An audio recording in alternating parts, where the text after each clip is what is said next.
So, are there any agenda adjustments? I don't have any. Okay. And any nominations, resignations, correspondence that we need to go over? Well, I just want to mention I put handouts at your places.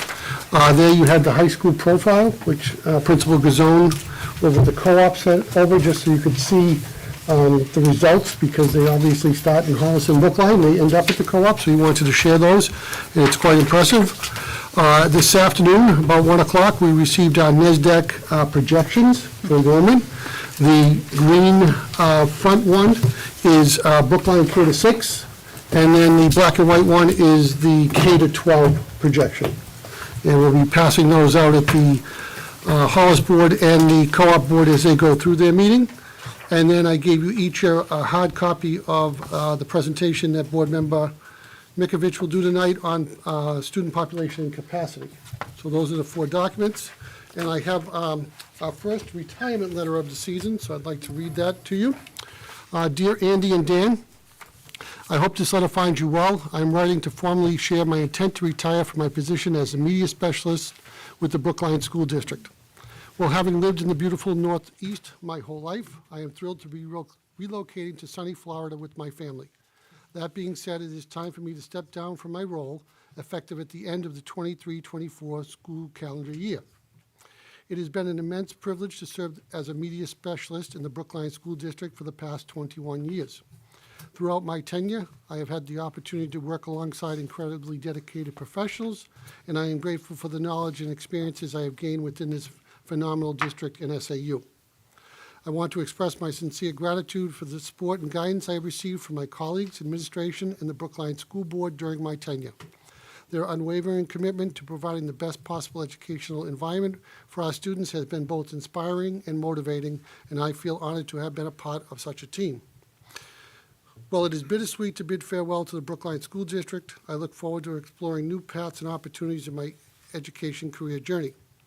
By setting my last day of employment to coincide with the end of the 23-24 school calendar year, I am fully committed to devoting my remaining time with the Brookline School District to the highest standards of professionalism, dedication, and excellence that have become synonymous within our school community. Please know that I am more than willing to assist in any way possible during the transition. Thank you for your understanding and support throughout this process. I remain confident under your leadership and with the dedication of our outstanding staff, the Brookline Schools will continue to thrive and provide exceptional education to our students. Please accept my deepest appreciation for allowing me to contribute to the growth and successes within the Brookline School District. May the future of our schools continue to focus on further developing students' social, emotional, and academic excellence, and that is from Christine Murray. And personally, I'd like to say thank you to Christine for all her efforts over the years. She regularly attended board meetings, a regular member of attending annual meetings, and her efforts are greatly appreciated. But I would need a motion to accept that. I make a motion to accept that. So make a motion to accept the letter of intent to retire received from Christina Murdy, Media Specialist, with an effective date of the end of 2023-24 school year? I do, yes. Okay, I'll second that. Yeah, and I just want to echo what Andy said. Christine Murray and her family, I think, have been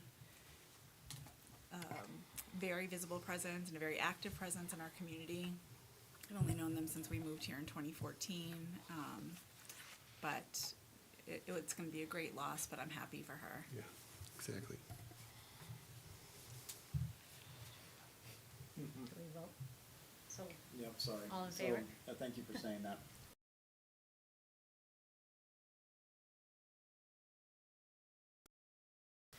That's it for me. Okay, thank you. All right. So we're on to approval of minutes. We're going to skip these until Allison gets here, because you were not here, Kelly, so. Right. Why don't we move to the presentation on the Chromebook? Carol Tyler, Director of Technology, is here with us tonight, and she's going to provide the board with a presentation to address our Chromebook needs and how we intend to move forward. yep, good evening, everyone. Thanks for having me.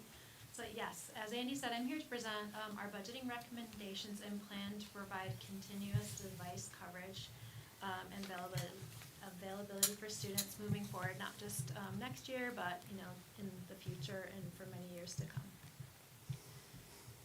So, as you may know, our device initiative was deployed in stages. In the 21-22 school year, any student who requested a device was provided one. Then at the start of the 22-23 school year, all students in grades 1 through 12 were issued a school Chromebook for use at home. Many of those devices were purchased with grant money, and those Chromebooks that were purchased between 2019 and 2021 are now nearing their end of life.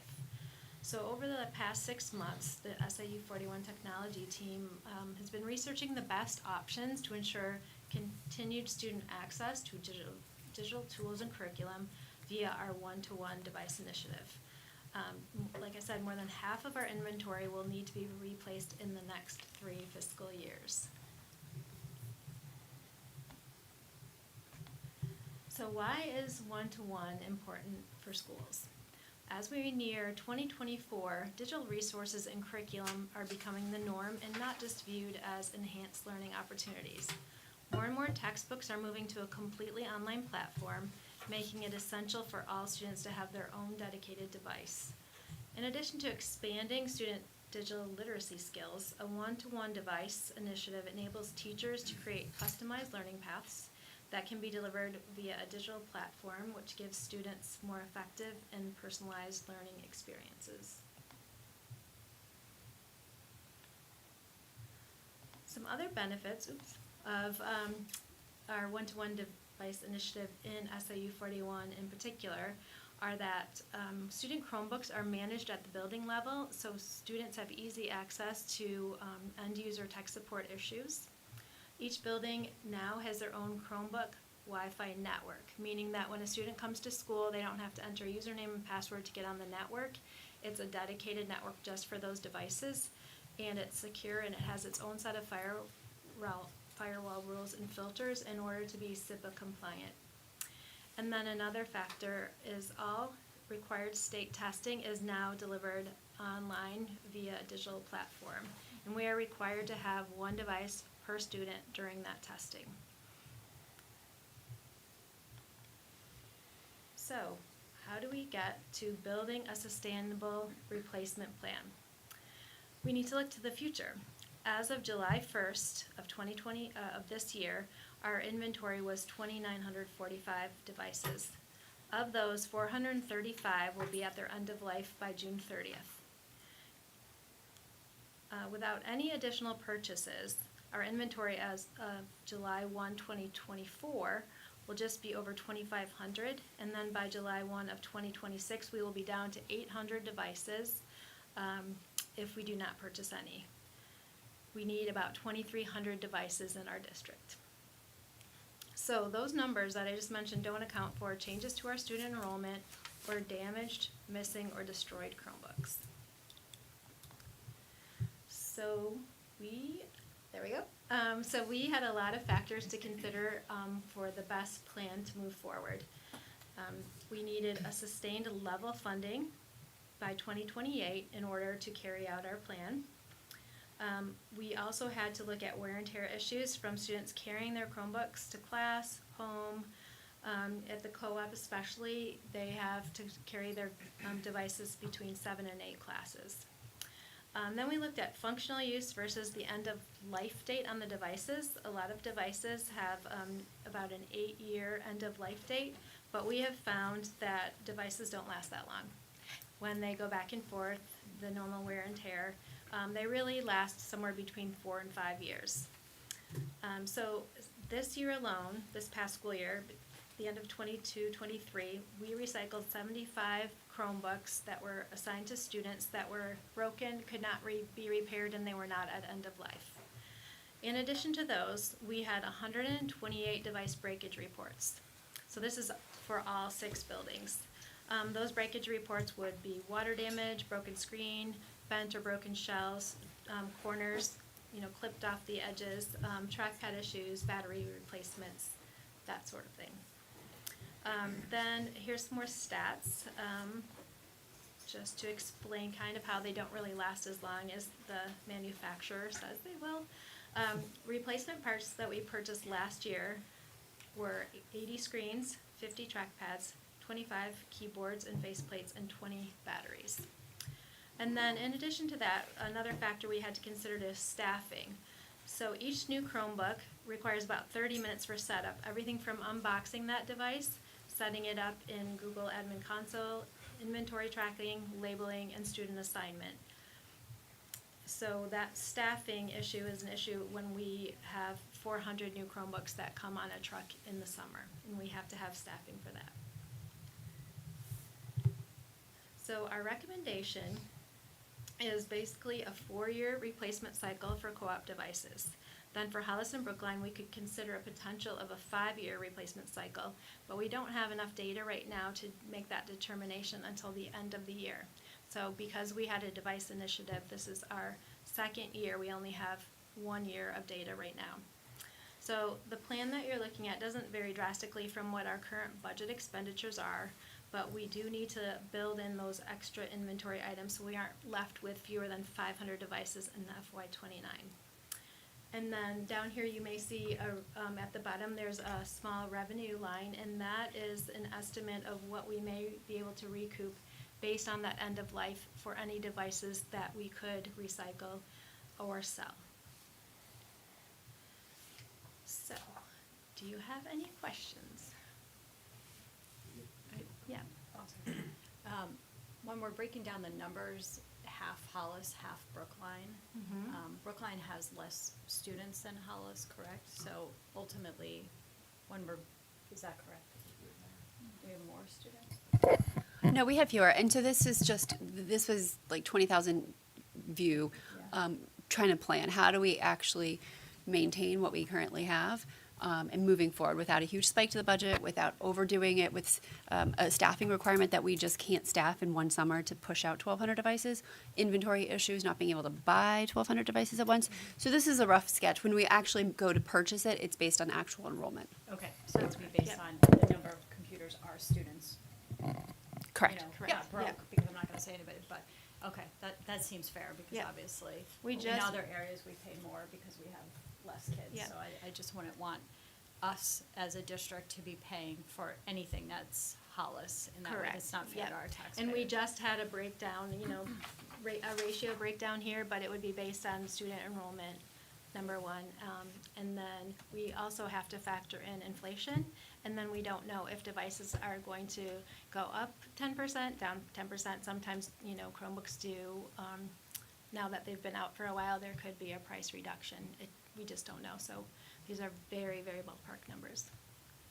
With our volume, are we negotiating a contract here that could change this plan too? I would think that there might be some incentives to bulk buy or find some kind of cycle as a 3-district as opposed to just a singular district. Yep, we do bulk buy. Yeah. So when we buy in, say, May, June, we buy for all 3 districts. But are we giving whoever our vendor is this 7-year plan and say we want to purchase 2,500 and coming up, I would negotiate that way as opposed to every year coming in with 300 because that's a lot more volume that they're getting guaranteed business and come up with a contract like that we can then create this plan around. That's something definitely we can look at. We have got definite vendors that we use. We're only at this stage now, so that would be a discussion. Okay. If we can, arrange a multi-year contract. Sure. Okay, Yep. great. And this is more of a question, I think I know the answer to, because I work in education, but there's no other alternative to Chromebooks that is more cost efficient, that lasts longer, correct? That's been looked into, and it just doesn't exist. Chromebooks are iPads the are the device only- that are the most cost-effective and the best use for students. Yeah. One time. Yeah. You had almost a 600 Chromebook attrition, I noticed too. Did I read that right? Because you said 2,300, but that slide said almost 2,900 that we had in our, well, it says right there. Sure, we have, I think can go back, we have over 400 that will be end of life at the end of 2024, and then we have about 1,800 that will be end of life 2026. Is that end of life, that 2,945 figure there, is that just a summation of end of life throughout time, so it doesn't have to do with, Right, that doesn't break, well, the breakdown is right there, so 2024, we have 435 that will no longer, be okay, so able it's to. that sum. Yeah, that's the sum. But That didn't you will- say we only need 2,300 for our student population? That is correct, So why are we buying 600 for attrition? because we have to account for, we have to get to FY '29, and if we wanna have an even budget year, if we don't, then we're gonna have a spike in our budget, that's what we're trying to avoid. So we're not buying 600 surplus though, it's just timing of in and out? It's timing of in and out, but there's also, included in our needs is our support staff are issued Chromebooks as well. So the number of devices required is larger than the number of student devices. Now, when we make a plan, you see when they're student Chromebooks or staff Chromebooks, and in the budget, you see it separated, but Right. this is really just big picture, how do we sustain what we have? When we were, it was great that we received so many grant funds, but the downside of that is how do you sustain something when it was Sure. provided? And so I what think we. attrition makes sense a lot. I was wondering the 20%, but if it's for staff and everything too, that makes sense. Yeah, it's then. our paras. Okay. And we do want to avoid that year if we, bought 1,000 Chromebooks, we don't have the staffing to actually get them in student hands between Mm-hmm. the time the budget, July 1st and August 30th. We can't do that. Plus, we don't want that spike. Carol, can I ask you about like student damage or loss or like water damage? What are the responsibilities on students and their families when a device is damaged? So we have a process in place where the building administrator reviews the report from our tech specialist. They submit a report, photos if necessary, and then the building admin determines if it was, based on accident, or if it was some sort of damage that could have been prevented. And if it was determined that the student should be responsible, then we invoice the family. I've heard some community members question the replacement cost that's assessed to them. I think, I think some people have friends or work in other school districts, maybe even in other states, that have insurance that parents can purchase for like $20 an academic year or something like that, that will cover the full replacement value of the Chromebook. And I think, obviously, built into the price is everything that you and Gina both talked about in terms of like staffing and setting it up and licensing software, et cetera.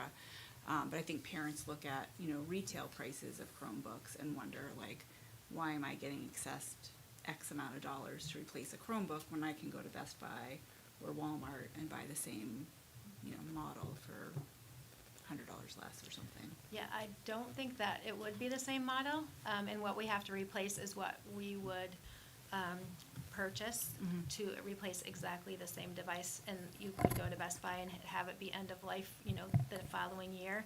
But we do have volume pricing, so I don't think they're not comparing apples to apples. Okay, that's fair. Yep, and then we don't charge, if we determine that a family is responsible for replacement, it's not the full price that we pay. Okay. It's, I think, $220, and we pay about $350. So, yep. Is there insurance, is there device insurance that we could make available to parents? So we looked at that, and a lot of districts in New Hampshire are turning away from insurance because, number one, you can't force the family or require the family to purchase it.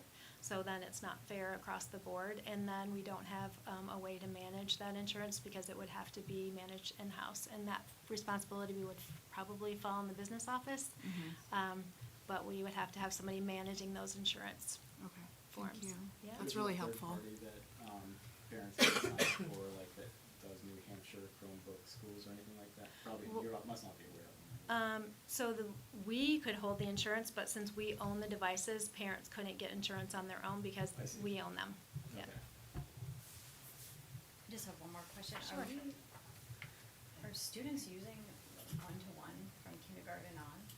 First grade. First grade on, okay.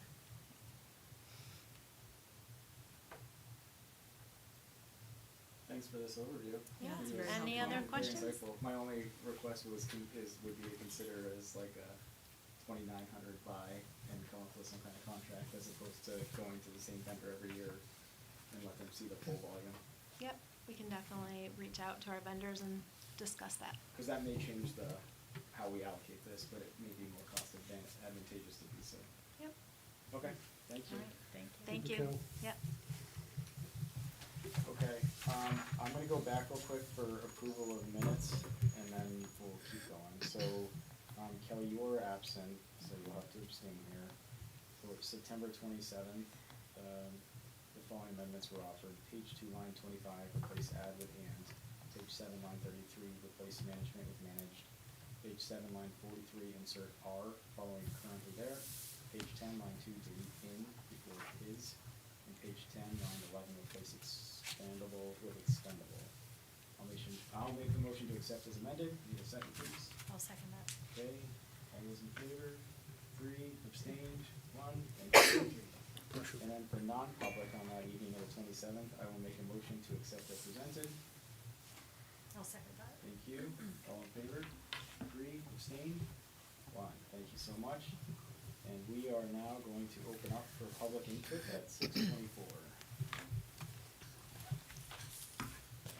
Hey.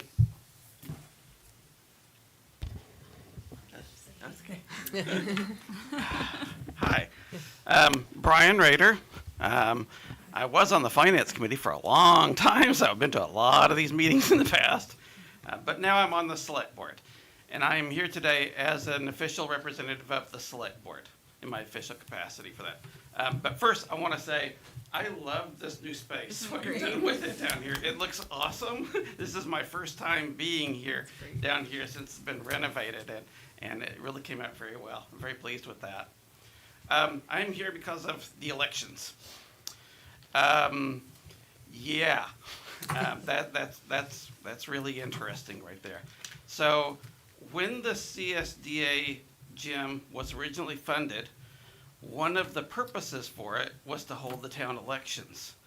That was part of the general agreement for spending all the money on the gym for it, because the town would have a place to hold the elections given the growth and size of the town at the time. So we are very concerned about the possibility of suddenly not being able to hold the elections at CSDA at this point. The basic problem here is, so holding elections is a fundamental aspect of running a town. It's not an optional thing for us, and we have a lot of legal requirements for it. The only other town facility that could reasonably hold the elections is the gym at RMMS. We don't have any other town facility that has the space or the parking, in particular the parking, to be able to hold an election reasonably without causing considerable issues with the voters. Obviously, if you try to hold your elections in some place that doesn't have parking for the people that are showing up for it, that's a significant issue. We don't see a way around this at this point. So if this is something the school board would still like to move forward with, the select board would like to meet jointly with the school board to discuss this and figure it out, because it's that would be a major crisis for the town if we weren't able to hold the elections at the CSDA gym. And I don't have any good solution for it, to be honest.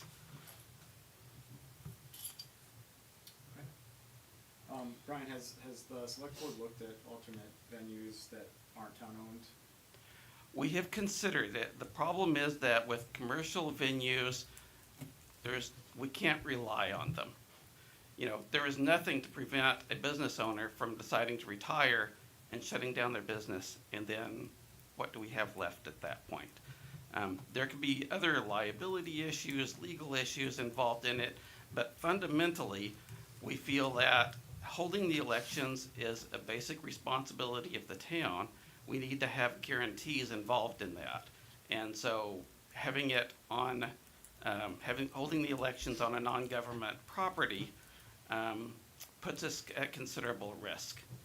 There are some towns that do that, hold it in churches and whatnot, but I think those towns generally just don't have any other options. Because a facility like this costs millions of dollars to build for the parking and the ADA compliance and the bathrooms and so on. Yeah, okay. There was someone who wanted to say something? I would be open to having a conversation with the select board. Mhm. I want, from our seat, I wanna make sure the select board understands why we feel the way we feel. Yep. And feel very strongly about it. I know we've talked about what to do on election day if the town holds elections at CSDA, because, I think the majority of us are not comfortable with school being in session.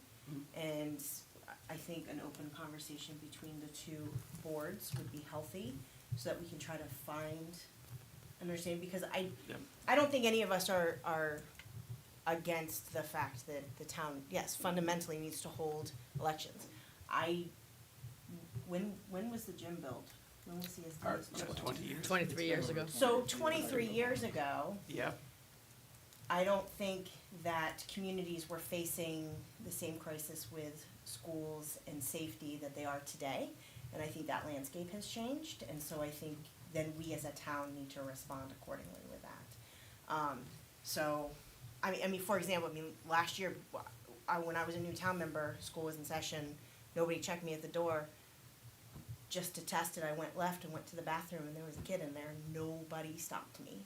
And that was a huge red flag to me, given today's climate with school safety and school shootings. And we publicly announce when elections are, and so I think from this board's purview, we just need to ensure the safety of all of our students. So I would be open to a conversation with the select board to find a solution that works Yes. for everybody in town. Yes, I'm wondering if there's another way to configure the building such that, the parts that the elections are held in can be sealed off from the rest of the school. Can we for also invite example. somebody from the police department, a representative? I think Because would that, be a good. Oh, absolutely. there's not a lot of crime in town, so maybe Yep. we can use our, well, I'm not saying we're not. Well, Brookline Brookline is a relatively low-crime town to the others. And absolutely, I mean, I do agree with the security issues. We all see it all the time, and it's terrifying. Yes. But I'm just concerned that, if we're not allowed in there, we're gonna be moving down a path of spending millions of dollars to build a brand-new facility just to hold the elections for it. And that, I don't think the voters are gonna go for that. And I think what makes it tricky Yep. is that, we're obviously a 3-town district. Yep. Or a 3-district No. SAU. Yep.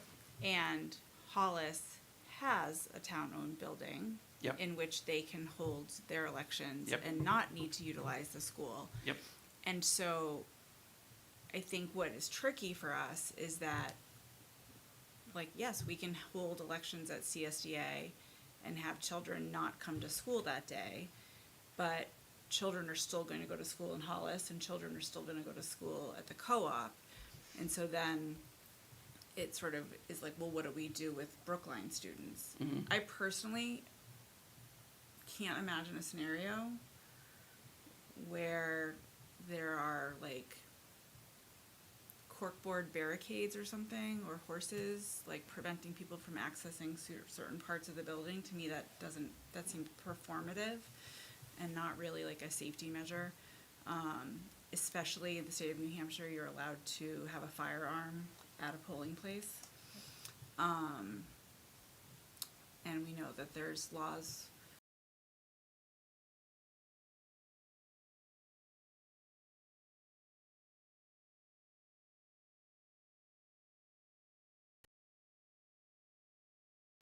in New Hampshire law. I would love to meet with the select board. I would love to meet with our law enforcement folks and our public safety folks. And I just don't think there's a safe way to do it while children are in the building. And just for my understanding here, because, you know, this is your realm and not mine for it, but what are the significant issues be involved in closing the school for the day, like we do for the other elections? It's I think that what Kelly's alluding to is we have a combined school calendar. So Yeah. closing for Brookline would be extremely cost prohibitive than, we're talking just strictly revenue, because we're gonna be busing on a separate day by ourselves to make up that one day. Because Hollis So, and like, SAU will not. It would They- like they don't offset have a snow reason days to. at the end of the school year. You know what I mean? Like, so, But we've done this previously. Right. If it's, the difficulty comes in when it's not a major election. Like with the presidential primary, the likelihood is that we will go to each of the school boards and add that to the calendar. We just don't have the date yet. and we don't know if there'll be two separate primary Right. dates. So in a major election, we typically close the schools across the SAU. It's when we have a local election that Hollis, because they don't vote in their schools, uses a Lawrence bond, and they do that so the co-op and Hollis can be in session. So it's really the smaller elections that cause the problem. When you say small elections, are you referring just to the town elections? And the No, Or primary. more also so- the primaries as well? So Yeah, two. normally when we don't have a presidential primary, like if it's just a state election year. Yep. There's a whole different volume. Mhm. So when we have a large volume, we know we're not gonna have enough parking, we know there are gonna be issues, so we tend to close. I mean, I think the joint meeting will allow us to get to the issue and see if we can arrive at a solution. I'm not opposed, like if they came out tomorrow and said January 23rd is going to be the presidential primary, my intent is probably to add that across the SAU as a calendar, so it doesn't become an issue, because all the buses don't run. The problem is we share the buses, so if I'm running the buses for 2 out of 3 districts, then I still have to run the buses an extra day for the other district that's not running. So that's where your cost comes in. So we hear you, and I don't know that anyone is ever saying we are wanting to shut elections down or anything like that, so please don't. Well, walk we on were that. told at the last minute that we had to move all of our election materials out of the CSDA. And we were not involved in that discussion at all for that. We were just told, hey, get your stuff out. That was, and we did that. We moved it all down to town hall, and now we have to move all of this large, bulky stuff to wherever it is that we're gonna end up holding the elections now. Just to clarify, Yep. we asked for it to be removed because we have no storage at CSDA. And we did volunteer for our custodial staff to come and pick it up and move it for election day. So I just want that to be clear. Yeah, so I think it's important we just air that out. Thank you for that, Andy, and Brian for that feedback too. The schools are here to also to support students. We have a capacity issue. We're gonna talk about NESDEC and capacity tonight. So, it's a fundamental issue that we're gonna be facing for the next 5 years around growth and strategy around growth and how we support that. So equipment that gets used twice a year, once a year at best, takes up a lot of space would be right for that. So I think the next steps is to talk together, work together to a solution, work together as a town, and I think we're open. I think that maybe one of the important things that I want to leave you with is that there hasn't been communication between, we would really, if you're going to make a change like this that has a major impact on the town, you really need to talk to the select board, and we need to be involved in part of this process and not just hearing about it after the fact of this, because this does have a very significant and considerable impact on the town. And it's not like we're not dealing with a lot of other very big issues right now. So we would definitely appreciate further conversation with it. Can we get a commitment to hold the March elections here? Because March is just a few months away, and that's, Look at our calendars. Yeah, March we're already We already closed. have that. okay. Yeah, that one was already Okay, done. It's- great. The problem is, and I do Problem's going to believe be in the primary in the fall? well, this January. It's January, yeah. What do you mean? The the Republican presidential. primary will be probably scheduled, it looks like January 23rd. Well, the presidential primary, yes, but you had stated earlier that it was, the schools were gonna be closed for that, right? Did I Correct, and we're misunderstand? scheduled to be closed March Yes. 11th.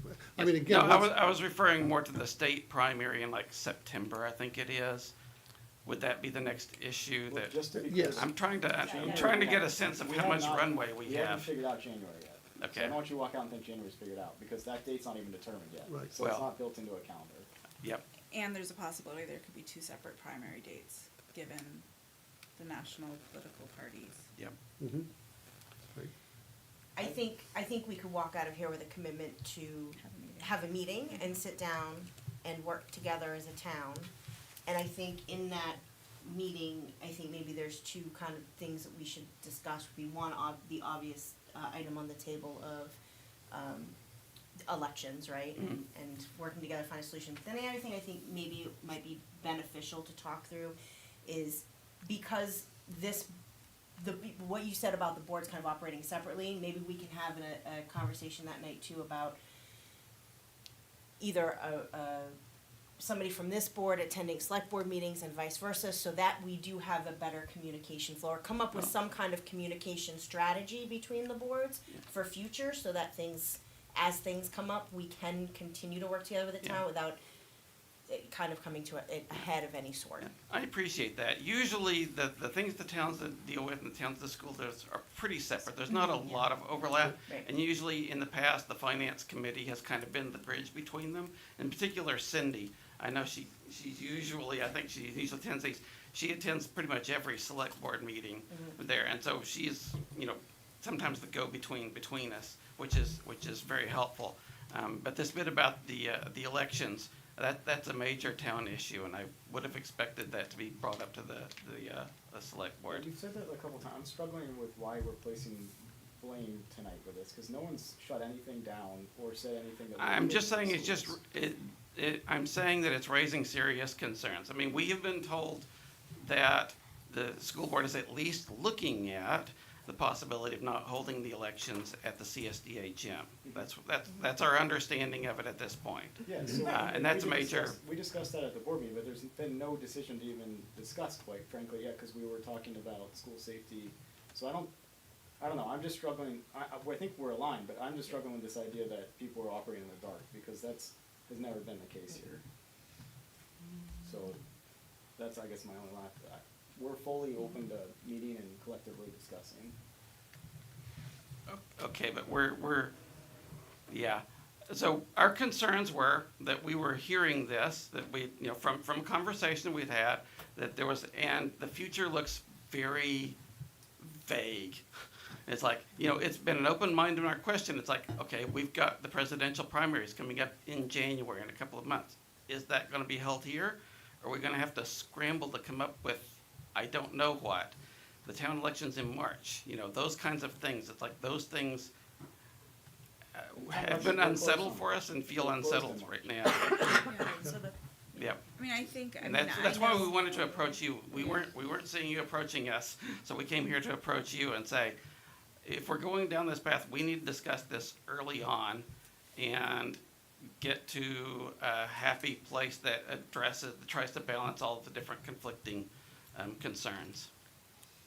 Okay, so do you want to propose some dates to us by email or one of us, and then we can go Yep. from there? Yep. Yeah. You wanna We can do communicate with Ken? Ken. And Yep. Ken, you wanna take the lead on that, and then Yep, we'll, Perfect. that works. we will do that. Thank you. all right, Thank you, thanks, Brian. Appreciate Was it. there anything else you had while I'm here? No. Not that I can think No. of. All right, Thank great. you for serving. Thank you very much. I appreciate it. It's, we're all one town. We're all trying to balance all of these different conflicting requirements and, together. And so we will come up with a solution. I'm confident of that. All right, thank you. Thank Thank you, Brian.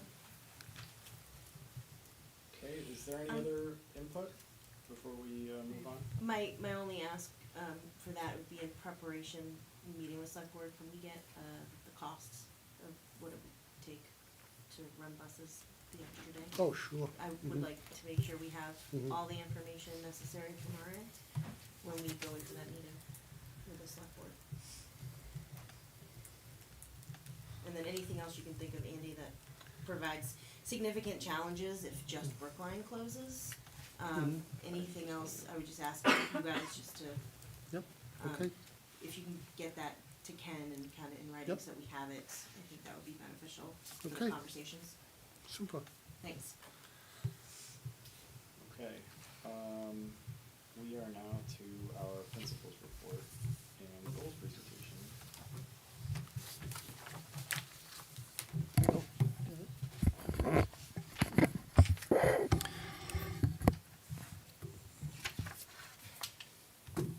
Want to take a second just Yeah.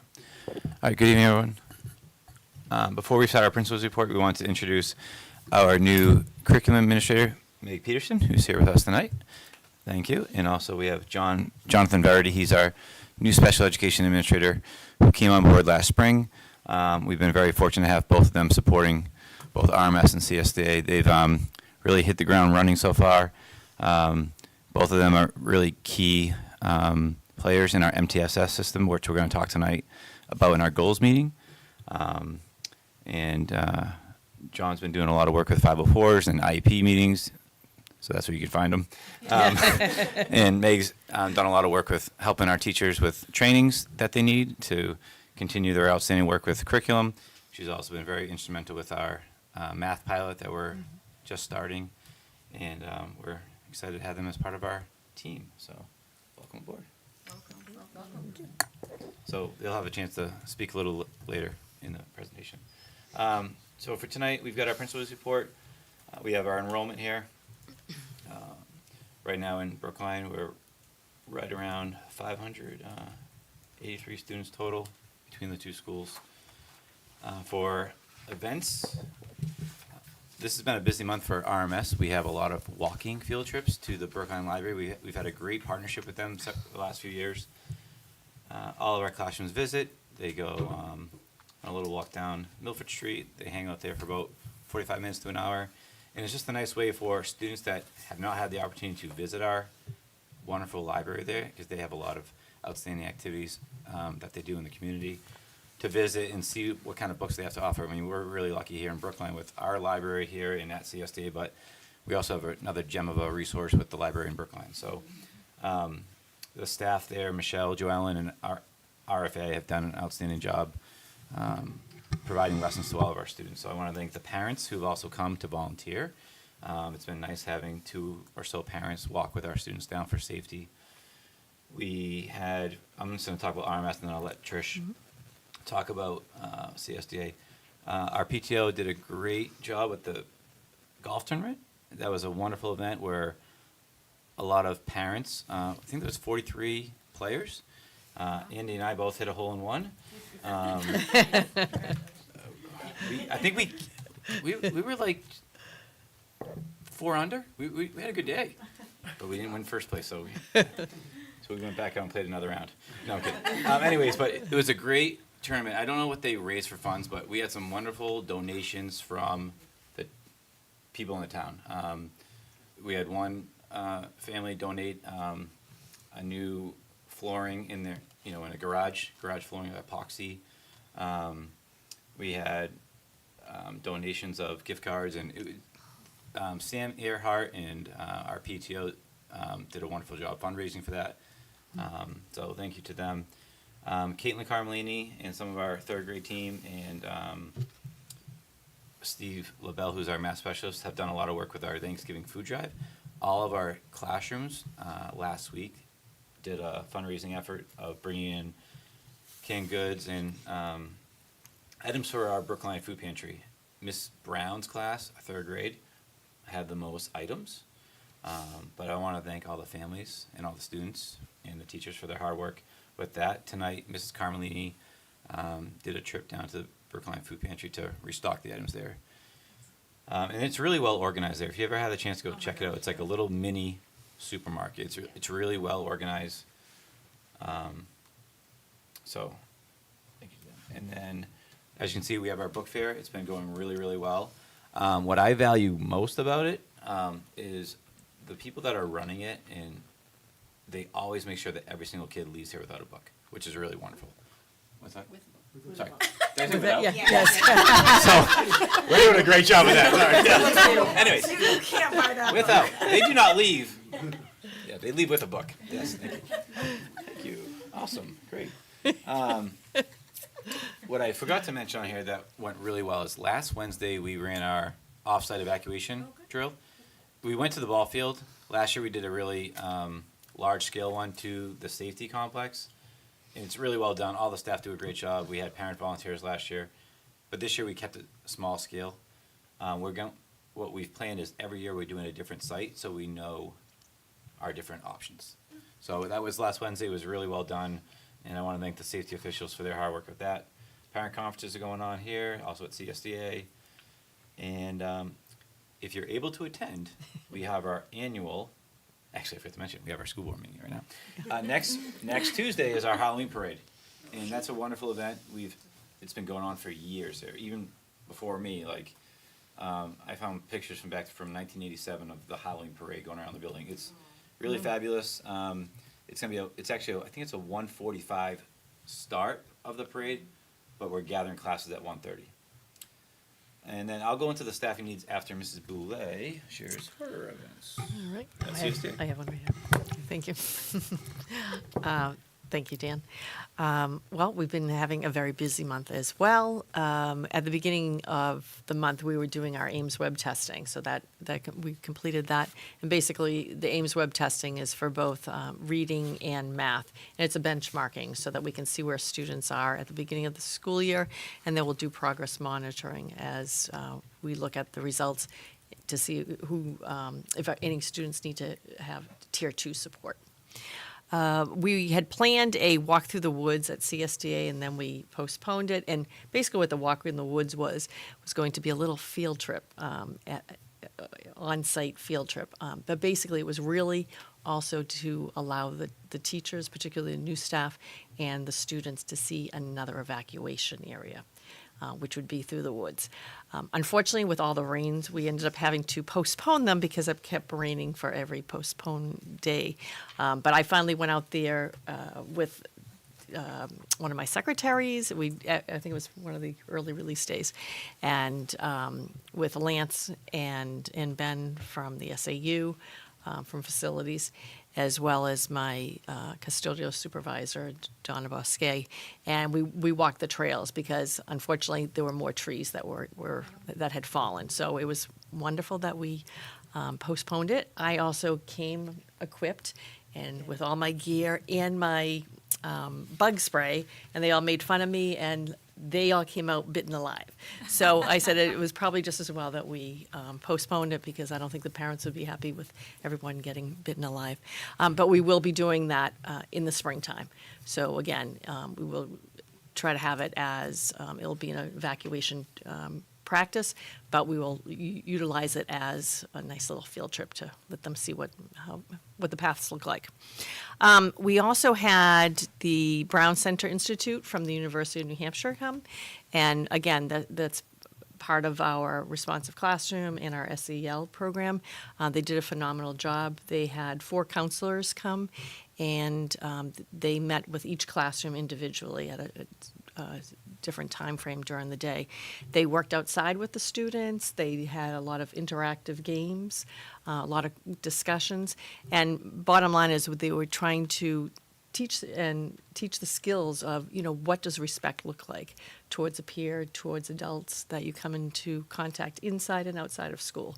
When I spoke to the students afterwards at each of the different grade levels, I was hearing keywords. I said, well, I know you had fun. You played all these different interactive games and had conversations and races and things like that, and it was all inclusive for everybody's abilities.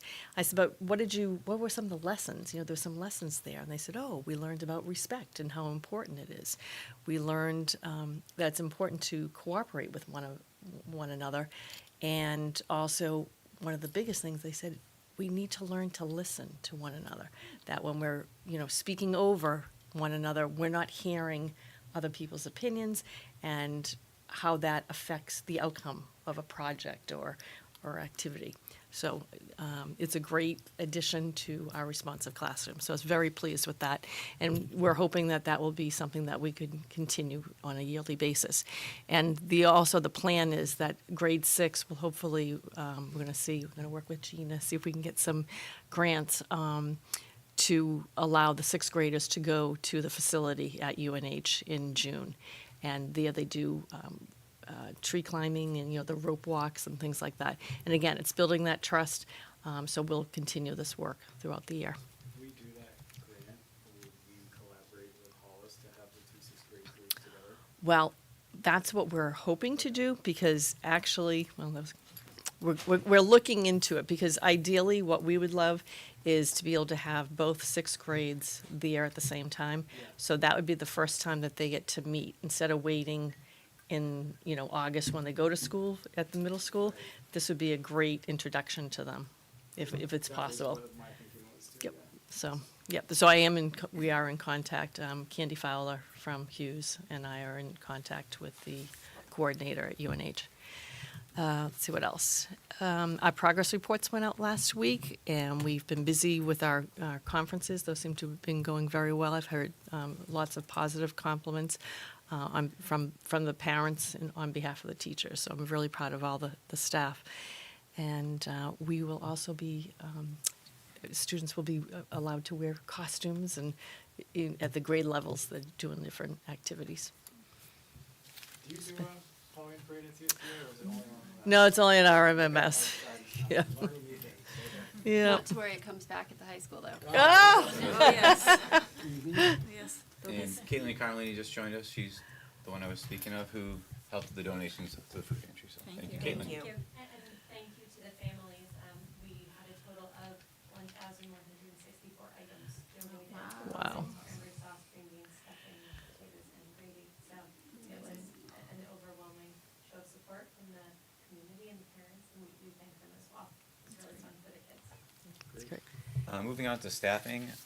Currently at RMS, we're short of half part-time custodian and a paraeducator.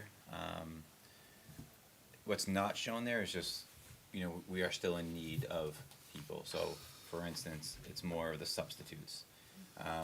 We have a small group of parents who sub for us, and then some outside people from other towns that are our go-tos, but oftentimes they're not there. So if you do know anybody, let us know, because we're really tight in terms of that with coverage, with covering any staff that are out sick or for professional development, which is needed to do. Oftentimes, if we can't, it's onto one of the 4 of us or all 4 of us. And this year, we're pretty much in the classrooms a lot, subbing, but which we love to do. It's just, Can't do other things. it's hard to find people right now. So we just wanted to at least bring that to your attention that, yeah, it looks like we're staffed, but it's tight. It's tight. So. And at CSDA, we're still short 1 custodian, and unfortunately, I had written here 1 paraeducator, but it's increased now that we're down. We need 3 paraeducators at this point, and then half a speech pathologist. And I do want to say, I'm going to pat myself on the back, but also pat our music teacher. I substituted as a music teacher last Friday, and I remembered my 5th grade music lessons for the different notes, so I was able to effectively teach those children the lesson. But it really is exactly.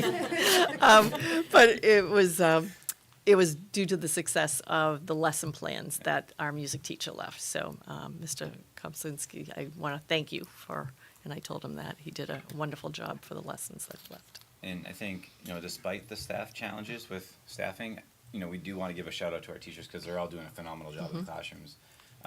We appreciate how much they pull together, and we're creative problem solvers. If we're short with someone missing, sometimes we're doubling up classes to make it work. And but our teachers do a wonderful job caring for the kids, keeping them safe, just enriching them each and every day. So thank you to our staff. So. Thank you. Dan, can I ask you, for the book fair, does the PTO provide funds for to make sure that every child gets a book, or is that something that like parents can donate to a fund, or? So we have had some families donate money, which we greatly appreciate. We have Scholastic also does donate so many books too, Oh, so that good. like a certain amount that we can help Right. out with. PTO also has some funds that they pitch in. Okay, So yeah, just and, wondering. And the other nice thing too that we've been doing is we've been collecting books over the years, like, you know, through the renovation project. We had storage. We had a lot of books. We have a lot of books that from teacher libraries that have maybe left too, like that aren't being used, and classroom teachers already have copies of them. So we also give those out to students too as well. Oh, So, excellent. and Good. they're in good condition to Yeah. do that. So. Yeah, that's good. I just hadn't heard of that before, and I wanted to make sure that like community members knew that like. Yeah. I know there's like social media posts about like paying off people's lunch accounts or things Mhm. like that. Yeah, but we have so- had some parents do that, which is really greatly Yeah. appreciated. It's really well run, and then the springtime will be a family night. So we do one family night a year for a book fair. Okay. The fall one just isn't a family night one. Yeah, So good. Thank you. I'm great. Thank you, or thank our teachers too. Yeah. Mhm. So we're going to move on to our Ask you one goals. question. Yes. For the Chromebook stuff, the ABC and Wildcrats stuff got Mhm. removed recently. Is there a reason for, I was just curious why, because that was something I think we've used throughout COVID and everything, and, What was it? The ABC and Wildcrats, it's like their math games that the kids, I know my kids love them, and so they were really disappointed to have them, and it was said that they got taken away for content reasons. I'll have to look at that one. We have a list on our district website of approved sites. I'll have to look up about ABC, yeah, because I know it's a popular one, but. she Yeah, might have- ABC has been there for a while. Wildcrats, I don't know if that ever went through the the approval, because I've approved every single one and or denied. But ABC, so sometimes if it's not actively used daily by the classroom teacher, if it's offering games, a lot of times games get filtered out just due to how they're coded, and so our filtration will just like boot it out. So it's not something we're actively doing, but sometimes they just fall into that, and with the firewall and whatever, it just sort of, things change, and if a teacher doesn't say, why can't I get to this site, we don't know that it's blocked. So we'll take a look at that one, because that's definitely been on the list, but, It's on the list. It's an approved site. so we'll just have to look at why it's blocked. Okay, thank you. And Wildcrats is PBS kids. Right, so Oh. Wildcrats is used, but they have to go through a different, Right, but Site. that was, on whatever day, it was not, none of those. yeah. Wildcrats is a hit. No, thank you. Okay, so moving on to our goals presentation. So every year we try to give in October or the fall our goals. And we're gonna start with Mrs. Boulay, who's going to start with our infrastructure goal. Thank you. Basically, we feel that we're still at the research and recommend, as well as monitoring for our infrastructure. Basically, Brookline is going to continue to monitor our physical assets against the maintenance requirements, building and safety codes, and projected enrollment of our school community in order to ensure a safe and optimal learning environment. The steps that we're taking, the facility committee will recommend or continue to recommend phase 2 of the energy project, consisting of the lighting, the controls, and the energy systems. We're going to monitor the NASDAQ numbers, as Andy was referring to, so we'll be looking at those and the concerns of current or future enrollment figures. And we're going to continue evaluating the playground design at CSDA with the contractor to meet the SAU safety standards and criteria. And I do want to make a note that I know I was alerted by Lance Finnemore that there's new requirements for safety and insurance requirements as far as that the ground area and what the new compliance requirements are. So that's something that I'll be talking to the playground designer about as well. And how does this affect our goal, reflect our long-term vision? We basically will continue facility committee discussions and engage stakeholders to address enrollment and future facility and programming needs.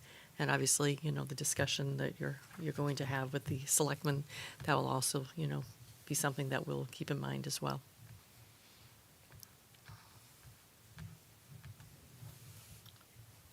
All right. The MTS. Is the playground Oh, the sorry. same thing that you had, Dan, right, in your, I would Same company? well, Or- same standards, We're using too, this- right? It should be the same, fairly similar now. We have a playground inspector. I'm not too sure of the new changes that. Okay. Yeah, Sharon, it's but- just something that's come down from the state, so state requirements, so it literally hot off the press. So we are using the same vendor going forward, or that's who you've been consulting, right? Correct, yes, yep.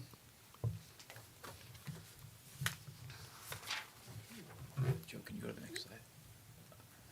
Did Next you- slide, Joe. do you have it? Oh, maybe sorry. I can do, I'm No. sorry. Perfect. Thank you. Yep, great. This is, Right. So one of the pieces we're looking at as part of MTSS is our school-wide behavior practices and expectations. Coming into this year, this is really kind of in the pilot stage. Over the summer at both buildings, we had a large group of people volunteer and participate in exploring some of the different things that are out there and some of the different models. And this, then coming into the year, this is really an area of focus for some direct instruction and teaching, and really practicing the routines for students and trying to sort of reset our school expectations to help with some of this behavior. So the action steps, like we were just saying, reviewing and implementing the school-wide behavior expectation matrices with staff. Most of that work was done over the summer, and the schools came together to sort of pick an avenue to roll out with this. Targeting direct instruction of routines and expectations within the first 6 weeks of school. If you're around the buildings, you'll see new posters up on the walls at both buildings. Excuse me. Really outlining specific behaviors and expectations, and they all vary based on where you are. So those are hallways, bathrooms, cafeteria, classrooms, and then being reinforced by the teachers as well. Of course, I've kept it up the whole time, and then I start talking and it closes out on me. I know.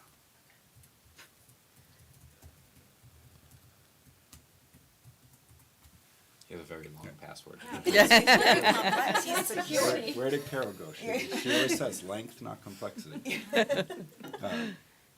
Really, and I think our teachers at both buildings did an exceptional job of this in the first 6 weeks. You saw them regularly. If their classes were going in the hallway and they weren't meeting the expectations, they were stopping, they were addressing it, they were resetting with their classes, really working hard to establish those routines. They review them constantly in the classroom itself, and I do think there's an impact to that, because you do see kids responding, you see students using hand signals that teachers have established with them. For me, it was really a positive thing. School-wide assemblies are being done to reinforce these expectations. They're being reviewed. Different levels are also discussing sort of some different and fun and creative ways to sort of bring these forward and have it be brought not just from the adults, but also from the students as well. Both buildings are continuing to provide that positive recognition for students in classes that not only meet but exceed these expectations. Here at RMMS, they're done through Blue Jay Awards. At CSDA, there'll be the Wolf Paw Awards, and then those will also be recognized in some of these assemblies as well. And Tricia had mentioned, that the Brown Center coming in really was an awesome day. And not to repeat everything she said, but I'd also just add, I think one of the neat things was from a variety of students, some of their insightfulness, even just reflecting on their groups and how, whether they were successful or they weren't successful in achieving the task that was there. And she had mentioned the communication piece, and some students were surprising in how deep they kind of thought about that and recognized that I wasn't being heard, or I wasn't listening to my peers, and we could have done this better. And really a shout out to the Brown Center too for making everything accessible for all of our students and adapting so that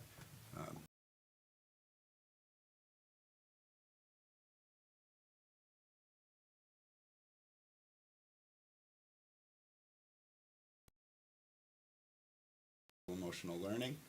And after our staff meeting today, both buildings, staff are in, they're logged in, have access to the materials, and we'll start rolling those out and working on those in the classrooms.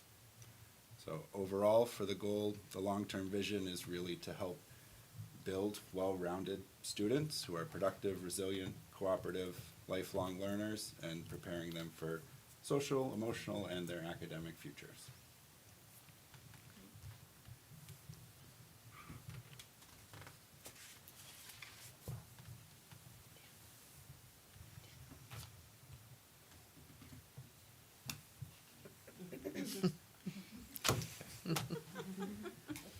All right, so our next goal is our STEAM-related family nights.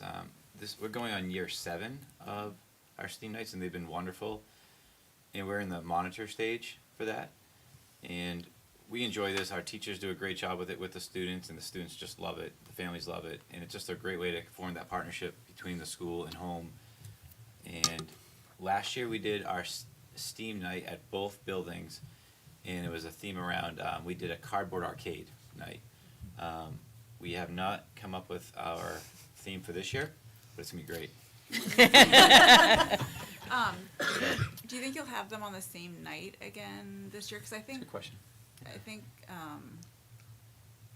we had a school board meeting. Is that? I think it was on the same night, but I There do was think that we something- staggered it. You know, I feel like it there was kind of a tight time frame. I don't know. Something at CSJ.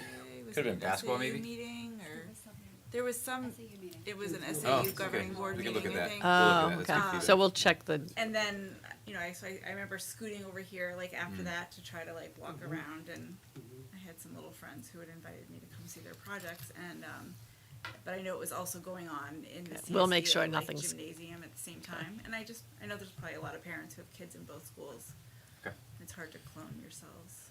Although, hey, maybe that's your STEAM. Yeah, right. yeah. Yeah. that's Cloning good. your parents so they Yeah. can be There in you more than go. one place at a time. We've had some wonderful STEAM Success nights. with that? Yeah. Yeah, that'd be great. We are gonna start cloning ourselves. I don't know how the kids would feel about cloning their parents. Yeah, that's a good one. I could use a doppelganger for sure. But anyways, like these are the nights that the kids are gonna remember for not the next 4 months, but they're gonna remember for the rest of their lives. So that's why we enjoy doing them. You know, it's just an enriching opportunity for them to be creative thinkers and to collaborate and to work with others. And we really work in the engineering design process where they're kind of identifying the problem or asking a question, planning it, looking for solutions, testing it. So they really are working on those 21st century skills. And our long-term vision is just to work collaboratively with families and further our students to be a well-rounded citizen and build their skills towards a portrait of a cavalier. That's our STEAM goal, so. Yeah, the STEAM nights were awesome. The teachers all being there, proud of their kid. The whole thing was awesome. Yeah. The whole thing was awesome. And that cardboard arcade idea came from a student that lived, I believe, it was in California. His name was Kane's Arcade, and it spread like wildfire throughout the world. So we took off with it. It was great. So next year we're gonna charge admission for it.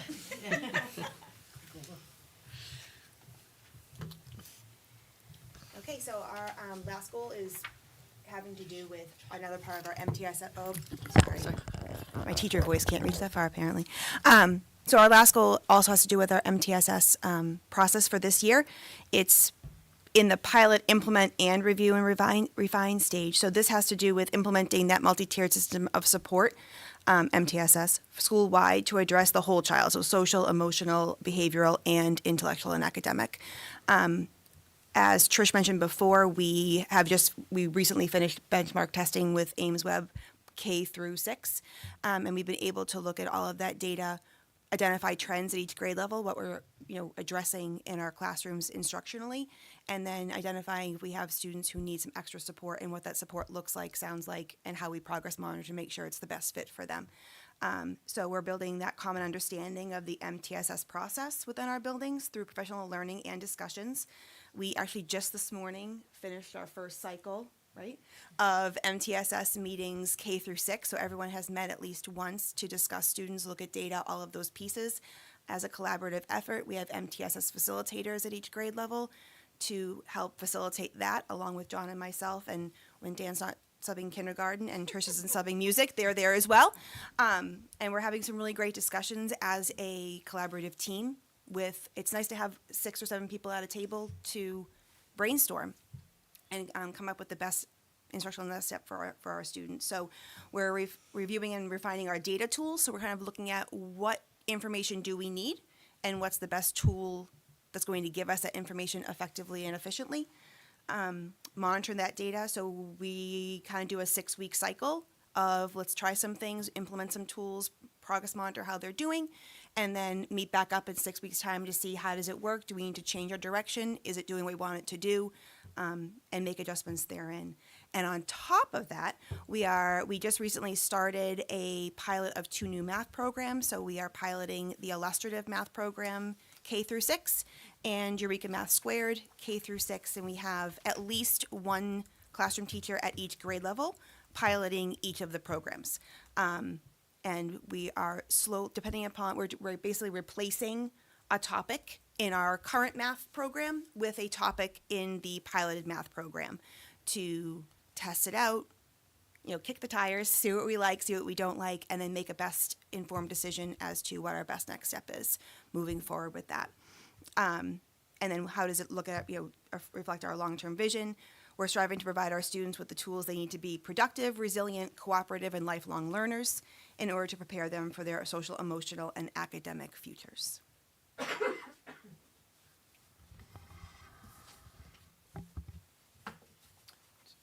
you all have any questions at all? My only, I guess the math program, I remember when we changed the math program the last time. What are we using now? Envision. Envision, so we're 2.0. going away from 2.0. Envision and doing something else now? Envision is one of the 3 options. Okay. I just wouldn't call it a pilot because we've been piloting it for 8 years now. Yeah, Yeah. I know. I remember it was a big change when we did it at the time. Okay, thanks. I just have one question. What is the role of the math specialist, the new one, and has that changed at all? Well, and actually, I shouldn't look at you because I know you're both new. So I'm just wondering if what are the job responsibilities? Are they still doing? Obviously, they're working with students who are struggling. Are they still doing extension? I'm just curious. So, yes, it depends on the building. The responsibilities haven't changed at all. What I would say is we just finished Ames Web benchmarking. So now that we have the data and we've gone through our first cycle, as Meg shared about MTSS, we can now start developing those intervention groups. So our math specialists at our building at least will be pushing in either to classrooms or taking small groups. And then where we can, we will try to find those students that we can provide those extensions for. But we do have a large population of students that need that tier 2 intervention piece. So I'm not sure. That's You want? obviously Yeah. That's I just right, didn't that's know probably if right. it We're trying to was curb that like- piece for the MTSS, Yeah. but Okay. they're still framework, and then they're also playing a large role in this pilot too, with coaching and being a resource for the pilot too. Right. And the same, Oh, go ahead. I was going to say the same thing at CSDA, but we also have to acknowledge that they'll also be involved in the progress monitoring of the students, for instance, receiving tier 2 instruction. So after a 6 or 8 week time frame, they'll be also fully involved in the progress monitoring of those students. And is there a role for the math specialist to also be training the teachers on how to not only intervene with students who need support, but intervene on the other end also? Because one person cannot do it all, so that model Correct. has always been kind of a Yep. setup. And they also attend the PLCs with the teachers. Okay. So again, that would be where the discussions would also be held in the trainings. So you're asking about the kids that are proficient to challenge them more, right? Yes. Because I was just thinking the same thing. So we still focus on that side too, right? It's not Absolutely. And that's the bulk of our PLCs that Trish was sharing is, Okay. that's when we're collaborating as a grade level about how to enrich those students, and then also what interventions are working, which ones aren't. Thank you. I would also offer that one of our math specialists is co-teaching with the teacher with the pilot, so that there's a very experienced educator working with an educator with less experience with the new program, and really having those discussions about how do I look through the material, how do I utilize it, how, how do I make choices with the material, so. That's great. Thank you. Okay. Everyone else all set? All right, thank you. Thank you. With the board's permission, can we let the administration go? Yes, have a Yes. great night. Yes, thank you. Thank you. Thank you. Thank you, John, thank you, Meg. Thank you. Okay, next on our agenda is FY '25 budget discussion. In your board packet, you have two pieces of information. One is the Excel spreadsheet, and the other is the round two budget items. I'm going to spend the bulk of the time on the round two, but on the Excel spreadsheet, if you went to the very last page, the back page, I just wanted to provide you where we're at right now. When you compare the FY '25 operating budget to the FY '24 and FY '25 round two, we have a difference of $596,385.67 for a 5.17 difference. And then Kelly has provided the additional information, as well as a bond total of $972,000 based on our discussion with the folks from the solar and energy efficiency EEI company that spoke to us. So we'll put all that information there. One of the reasons that our budget is in what I'll say pretty good shape for round two is we have a large influx of special education students who are moving from the Brookline School District to the co-op school district. So you are seeing a savings on one end, but their cost will go into that as well. So I just wanted to be clear about that, because it wasn't for that growth, we'd be right back where we were a year ago with a very large percentage and having a discussion around that. Under the new items, round two, we still have our mentor program, the math program, SEL, and decodables, basically in both buildings. So we're looking at about $73,000 worth of academic supports. In terms of personnel, we have the teacher that we've already hired for this year based on enrollment growth, so that's officially going into the budget. The lunch and recess assistants are something that the administration feels very strongly about, and I am supporting at this point to get them more time back into their administrative duties. The training essentials for educators, that fulfills a DOL, Department of Labor requirement. At CSDA, Lauren is asking for a reading writing specialist case manager, so they'll share those duties. And we are looking at the additional secretary hours at CSDA. I can tell you that is a position that is being discussed, and I don't know, honestly, if it'll make it through. We are still proposing a shared position with Hollis for an MTSS social worker. We think that would help both districts, and one person could really do a lot of positive work. So we'll monitor that with the two budgets. You saw the computer strategy today, so that budget total is already been worked into the budget that Carol was talking about. And you'll see that under, the majority of it under CSDA Chromebooks for students at $25,840. Other than that, you have the normal replacement equipment and pieces that we are looking to bring forward. You'll also see that a couple items, the Chromebooks for students at RMMS have been moved to the REAP grant, which is the Rural Education Grant that we're eligible for. And the Chromebook laptops for staff at CSDA were moved to the REAP grant that is overseen by the Assistant Superintendent. Shared services, those are more items that we need to manage our IT systems. So we have a $2,000 increase that will give us much more services through the cloud and also assist us in kind of warding off any cyber attacks. You know, I think most districts and municipalities are pinged on a regular basis now. So this is something that IT suggests we add, and with the amount of data that we have on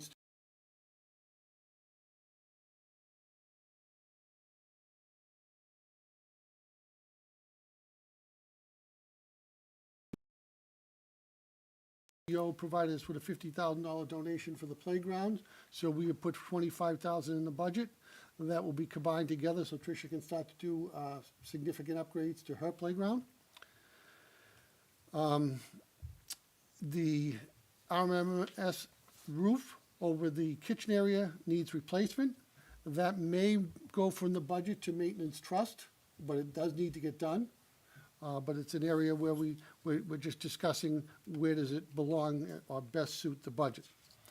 So the warrant articles, as I said, right now, the operating budget is 5.17. If we add in all the projected SAU estimate, lighting, things of that nature, maintenance trust, you're looking at a 6.19% increase. I do believe there's going to be a couple cuts that will probably get us down around 4.5%. But that will probably be about as far as we can go because of some needs. And we're going to hear about some of those needs when Donna goes over the revenue and expense report. But a number of those unexpected costs are going to be quickly moving on to the co-op at the end of the year. So that's it for round two. Can I ask just a, Yep. and maybe this is just a how this is written out question, but when I look at the personnel for round two, under CSDA, Yep. the librarian, the 0.6 to a full-time benefits eligible, it's got $0 next to it? That's In correct, round because it's two? been cut. Oh, We're not going from 0.6 to you're gonna leave 1.0. it at 0.6 then? Yes, it's going to Okay. stay where it is. All right, I Yep. just wanted to make sure I Yep. was, And as we go forward, Allison, you'll see round three, round four, and when it goes to a zero, That means you you'll cut know, it. we cut it, in what round we cut it in. And we do that because next year, if that comes back again, you know, we do try to make sure that we're always kind of adding to what we have as much as we can. you guys are comfortable with the librarian at? I mean, I know ideally we'd want them full-time. but Exactly, it's- ideally we would, but trying to bring a budget in, and in terms of the academic components, that reading and writing teacher and case manager, and then to keep the ratio small. And as we'll see when Colleen talks about capacity, and then we look at the NESDAQ numbers, which we'll discuss more in November, we could be sitting here in August requesting another teacher based on move-ins. Okay. Yeah, so it's gonna be Just- interesting. Just like to Yep. understand fully. And what happens is all the new items, they're pulled into one line item in this Excel spreadsheet. So you'll see just one line item that's, and I don't remember off the top of my head, which, $8.99? Yeah. I think it's, Gina said it's $8.99. And when you see that, that's everything in the new items is pulled into that one line in the Excel spreadsheet, Got it. Okay, okay? thank you. Can I just ask, and forgive me if this was discussed at the last meeting, the bathroom renovations at RMMS, what are those, what are those renovations and why are we not doing them? Well, we are looking at it through the lens of, if we're gonna do a construction project, we Oh, really should package them in. Okay. Because if we were to touch the boilers in either building, we're gonna be having plumbers in, so it's almost Sure. more just an economics of scale. Okay. Okay. But you're absolutely right, the bathrooms need to be done. Yeah. It's just a matter of when. Okay, Yep. great, thank you. Just need to be done because they're outdated, they're failing, what? You've got outdated and some ADA compliance issues in Ooh. some of them. Okay. Okay, I think the majority of them do comply, but spacing between, let's say, the two sinks is different now than it was, Sure. obviously, when the building was built. Okay, So- but you don't have any immediate, like, concerns of, like, pipes failing in No. there or anything like that? No. This is more just No, they're clean. bring it to code, but Yep. they're functioning okay Yeah. at moments. Yeah, and we'd like to replace the floors, because it takes an awful lot of time to clean the floors, because, you know, it was tile in the bathrooms. We'd like to go to epoxy. Yeah. You know, which we've just recently experimented with at a couple of schools, where we did do some bathroom renovations, and it seems to go well. Great. Yeah. Okay, thank you. Are we, for the bonds, are we gonna break it out like we did the last time we went through that versus a flat fee of 972, or is the Yep. intent to go with just one line this year? No, the intent would be to break it out. Okay. And kind of make that decision November, December. Okay. You know, so it's a balancing act because you're gonna have, let's just call it a flat 5% increase. And then you're shipping a number of special ed costs to the co-op, so they're going to have an increase that may be a little larger than they were anticipating. You have a co-op teacher's contract. So it's just kind of balancing, there's only one taxpayer, you know, so we just have to be cognizant of that. So at this point, you know, we would love to do some renovations, but at the same time, if you told us to delay, that may be prudent because is it FY '25, the bond at the co-op? Drops off, yeah. Yeah, so in FY '25, the co-op will lose a bond from their renovation 20 years ago, which will take $600,000 off the tax rate. So my view has always been trying to propose things so that you're not getting a spike, you know? So if we may delay that bond, or we may decide to move forward with it, but it'll be a kind of more of a lengthy discussion in November. Yeah, great. Yeah. And appreciate that, and Gina, as you come, that's awesome when we look at across and balance across all districts. That's so helpful. Thank you. And a challenge, so thank you for Yeah. being aware and. I know, Gina, you've been involved in that too. Oh, she has, oh, yeah, yeah. That combined with this Yeah. is a little bit frightening. Yeah. Yeah, Yes. Yeah, well, because we were talking today, Gina and I, when you look at these numbers and where the numbers are coming in, my concern is it appears that it is I'll call it a 5-year enrollment growth, but then you can never really go beyond 5 years. So I'm always worried we're gonna overbuild, you know? So we're trying to look at some alternatives that maybe look at, can we do something for specific age group of children? And I'll give you an example, pre-K and kindergarten. There are more needs for those grades than there have been historically. And I mean, from the standpoint, we've learned a lot about early intervention, how much that can help a child. So would there be a benefit to looking at a cooperative kindergarten preschool, you know, someplace that sits between Hollis and Brookline, you know? Because I think that's a huge need, and all of a sudden, if we're taking 4 sections out of Dan's building, that frees up 4 classrooms. Yeah, yeah. You know, we might have to reconfigure grades, but I'd be very concerned about building too big, but I would feel very comfortable that we'd have the numbers to support preschool and kindergarten for many years to come. Yeah, You know? that's a great idea. I'd be interested too, in if we explore that kind of option, if there would be the potential to expand the preschool program in any way.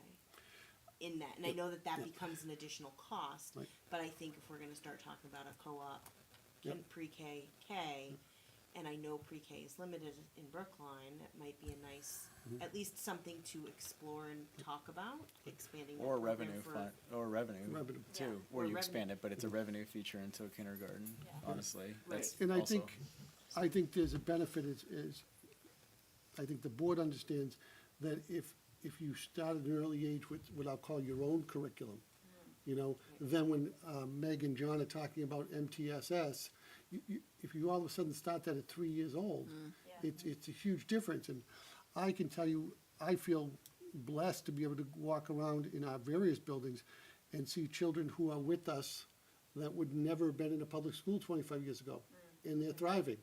And more importantly, they're a great role model for their non-handicapped peers, you know? And I think that's become one of our strengths. And it is a catch-22, because you'll hear people in the community, and they've told me this, you know, we tend to bring people in, because if you have a child with a disability, you're looking for that in the school system. So you know, there's probably 5 districts in the southern tier that you're gonna look really, you know, hard at, and we'd be one of them. But at the same time, from a cost avoidance piece, like Donna's gonna talk about the revenue and expense, and right now we have a negative projection. But there are 2 significant pieces that are kind of still in limbo, where if those go in our favor, then it's beyond a balanced budget. And what I mean by that is the cost to educate a student out of district continues to escalate. You could easily be between $400,000 and $600,000 depending on the services. You know, so one child moves in unexpectedly, or we realize that we can't service them, that's what changes the budget. And that's, you know, one of the things when we talk about the tax cap a little bit, I just want to kind of put it out there more of a long-term discussion of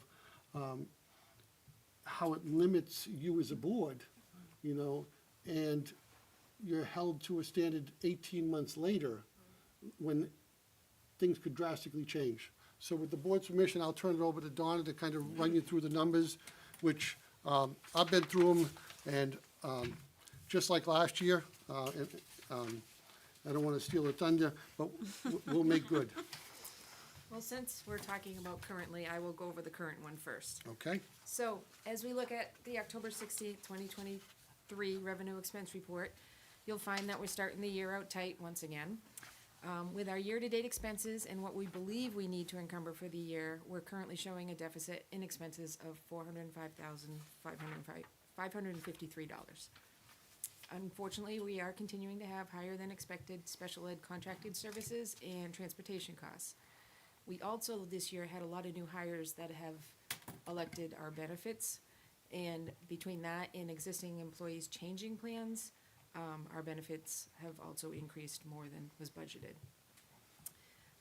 With this being said, last Thursday, Kelly sent out an email to the administrators letting them know that we are currently in a budget freeze again for this year. This means that we are only allowed to purchase existing POs that have been created, critical purchases needed for student education, and emergency maintenance issues. On the brighter side, as Andy was just saying, we're hopeful that things might get a little better in a few months, with some opportunities that might be creating a savings for us. In the meantime, with the current projected fund balance of negative $402,623, we will continue to monitor this monthly for you and bring the numbers to you. And I hope in the future I can bring some better news. So we may have to tap in ultimately to our special ed trust depending on where things go as May the have year to, goes but out, we- right? Okay. When I switch over to year end, you'll see that we didn't have to. Right. So, yeah. What was that last comment you said? When you We s- thought we may have had to last year. Oh, right. and we didn't have to. Yeah, and we didn't end up having to, right? So, yeah. So we like to, be cautious Yeah. and as accurate as we can with you, which is why we'll look at it monthly. Great. Thanks. Any questions with the current numbers? No? No, I Okay. don't think so. I will present year-end the fiscal year 2023 year-end revenue report for June 30th. So you have that in your packet, and the auditors have completed their field work, and we ended the year with a fund balance of $23,388. So this is the amount that will reduce the taxes for the taxpayer. As you are aware, last year, we had to have a freeze to the budget mid-year due to unanticipated special ed costs. And because of this, we froze the budget and allowed for minimal and emergency purchases, as I just mentioned, we're going to be doing right now. We did end with a deficit in expenses of $80,870, but with the ending revenue, or with our revenue of $11,344,753 for the year end, it was more than we had anticipated. So,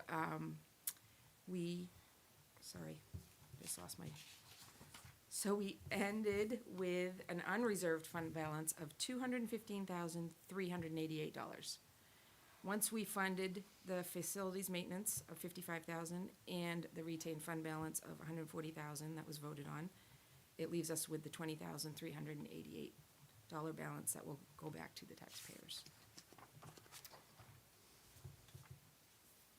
Any questions? And that was driven by something to do with finding special ed services that, I'm sorry, my board packets, I can't follow today. It's all what I do today, so yeah. It's driven by as you get closer to the end of the year, Uh-huh. you start to get your final bills from your special ed. Yeah. Which are the significant ones are your transportation, the last payments for out-of-district placements and things of that nature. And you have that piece, plus what we do from an accounting practice is, everything is encumbered right now. Yeah. So we've already encumbered all the snowplow money, having no idea I where see. that's gonna go. Okay. We've encumbered all the benefits, we've encumbered every salary. You know, as Tricia told you, she now needs 2 paras. Yeah. So there'll be a period of time between when they leave and when we hire, that there'll be some salary expense that, Yeah. you know, when you add that to, you know, FICA and everything else. Yeah. You know, so kind of, we always wanna project worst case. Yep, okay. Rather than sit here and pretend things are rosy and then you get to March or April, and then it's like, oh. Panic. you know, Yeah, yeah. And just so you know, we presented, because of special ed issues, probably close to, I think it was about $600,000 at the co-op, in the negative. You know, and again, what's driving that? We've also had a lot of our staff members who have gone from single person to 2-person, and then a number of them have started their families. And from a single to a 2-person is about a $9,000 or $10,000 difference. And if you're going up to a family plan from a single, you're about $14,000 difference. You know, and what's also happening is, as the economy gets more constricted, sometimes businesses are not offering the same healthcare plans, and so somebody may switch over. So we had a 0, Yeah. and now we're going to a family plan of almost $25,000. Yeah. Yeah, And again, it's hard to predict 18 months in advance. yeah, yeah, yeah. All right. Thank you for that. You're welcome. Okay, was there anything on the tax, I'm sorry, we're at enrollment capacity first. Do you want to do tax cap first, since we're talking about money before we go to enrollment, or what? I'm what's okay. easier? It's- That's fine. Yeah, I had a note on my notes from last year, from this meeting, to talk a little bit about the tax cap. Because at that point, the board was just, we were over the 8% at that Right. point. We did come in under it, but the concern is that if a child were to need services, and let's just say it's $200,000, in the Brookline budget, you've already done 2% of your 8% tax cap, and you've funded a mandatory expense that you have to fund. And now, looking at everything else that's left, you have $600,000 to fund the rest of your program. I think that my concern is that, I'm also hearing at the state that they're trying to look at the tax cap and restrict it further. So it's your total appropriation, so your warrant articles and everything.